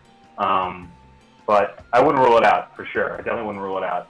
But yeah, I definitely think. But music, I would just in general, I like to do more music stuff. Yeah, I think instead of just a straight up album cover, because what I'm thinking in my head, or one image in my head I have, or for a concert, that image of I think it's the Queen DVD or Blu-ray of Live Aid, and then you have that image of Freddie Mercury kind of bent back kind of thing, maybe something like that, and then play off. Yep. I think something like that would be awesome, and I feel like a lot of people, because I'm a huge Queen fan. Yeah. I think that'd be so cool. Yeah, that could work. Yeah, definitely. And honestly, it's not yeah, it would. I could easily just print album style artwork in 11 by 17 mm-hmm. canvas, and it would get the same point. So, but I think in general, it would just be cool to do an actual album art for somebody. Would be pretty cool. I know that I have I grew up at a time where CDs were obviously the main way people listen to music. So I have a ton of CD cover art that I actually have. I have a collage of CDs and CD covers, VHS covers, DVD covers, and baseball cards, like into one huge collage underneath my coffee table. If it was light enough, I'd lift it up and show you, but it's too heavy. No worries. But yeah, so like that kind of art, like, is definitely something that I would love to get more involved in, either as fan art or just like, or like more specifically trying to find like a band that would, like, you know, want to work with me on that kind of project. But yeah, I think I would say, yeah, I think it's definitely, yeah, I would never rule out anything in that sense. But in terms of what I have right now, I think I have I have 3 concerts. Yeah, I have the Beer Tick, I have a Fake Killers one, and I have the Fake Beatles one. I like doing those. I might just do more fake concert posters, because there's like a database of like all these concerts from history from all these bands. So at least for while I'm in Providence, like that's kind of like the idea of like type in like Led Zeppelin and see when they play at the Civic Center, and like do a Led Zeppelin from like 1972 at the Civic Center in Providence, and like make a fake concert poster for that. Yeah, that'd be sick, man. Yeah, for sure. Any last questions, or if not, then I think this will be a wrap. So yeah. Oh man. Yeah, thanks again. Thanks so much for coming on, man. It's been a pleasure talking with you. Maybe at some point we can do a part 2 down the line, to delve more into background, or just talk about whatever, you know, game. Yeah, man, this is fun. Just like a general movie discussion. Like I have my buddy Andrew that I had on here because he has a movie YouTube channel. Maybe do like a round table discussion kind of thing on like for the movies that came out this year kind of thing. I don't know. There's just an idea, but I don't know. It's just something. Not a bad idea, man. This is fun. I would do it again. Yeah, let me know. I think I talked to you a couple times about like maybe like getting into trying this a little bit more on my own end, but I don't have the. I'm not exactly tech savvy when it comes to audio and video stuff, but I think again, like I'm saying it for like the 10th time, not ruling it out.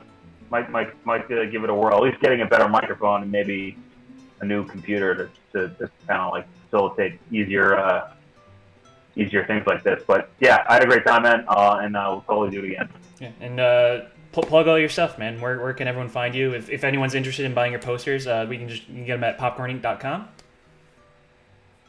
Yeah, so I sort of like popcorninc.com. It's right now. I kind of deactivated a lot of it while I cleared out my inventory and sent it all to Block Island. So I don't want to have posters up there that you can't buy. Mm-hmm. But yeah, the Instagram page is probably the most active, and I'm hoping to be a little bit more active with it. And if you're just curious about like the work that I do in general, I have my own name, BryanMalloy.com is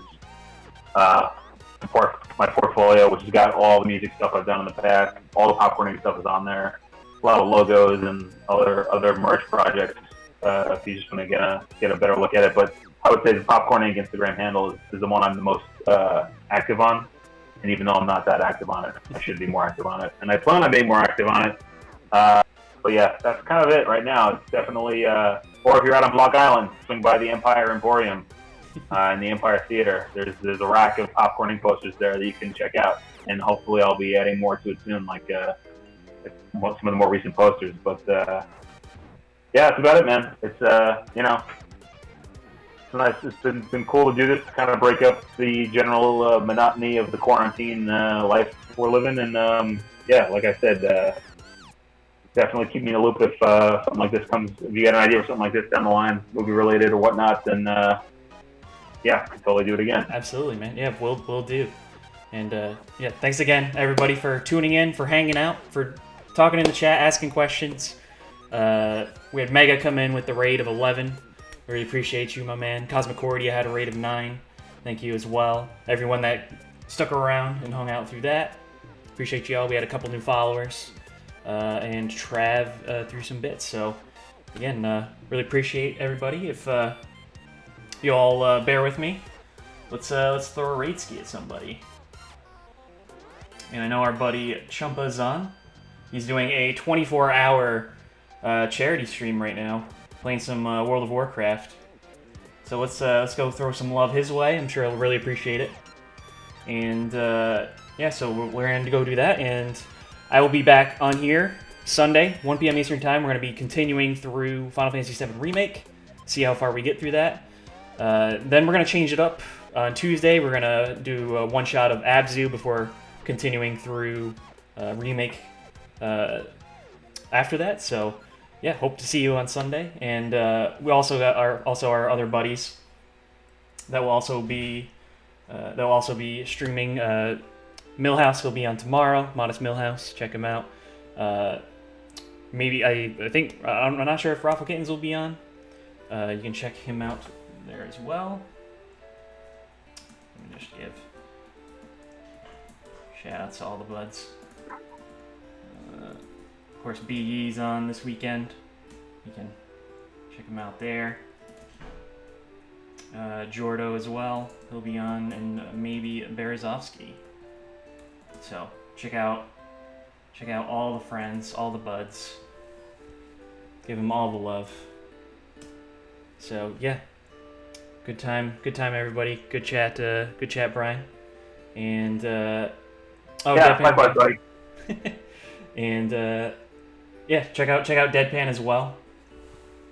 If he'll be on tomorrow. All the shout outs to everybody. Thank you, babe. But yeah, so we're gonna go into Chumpa's channel. Everyone, go give him a hello, give him a follow. He's a really, really awesome dude. Like I said, he's doing a charity stream, and yeah, let's go say hi. So, catch you Sunday, everybody, or in someone else's channel this weekend, and yeah, have a good one. So, see you later.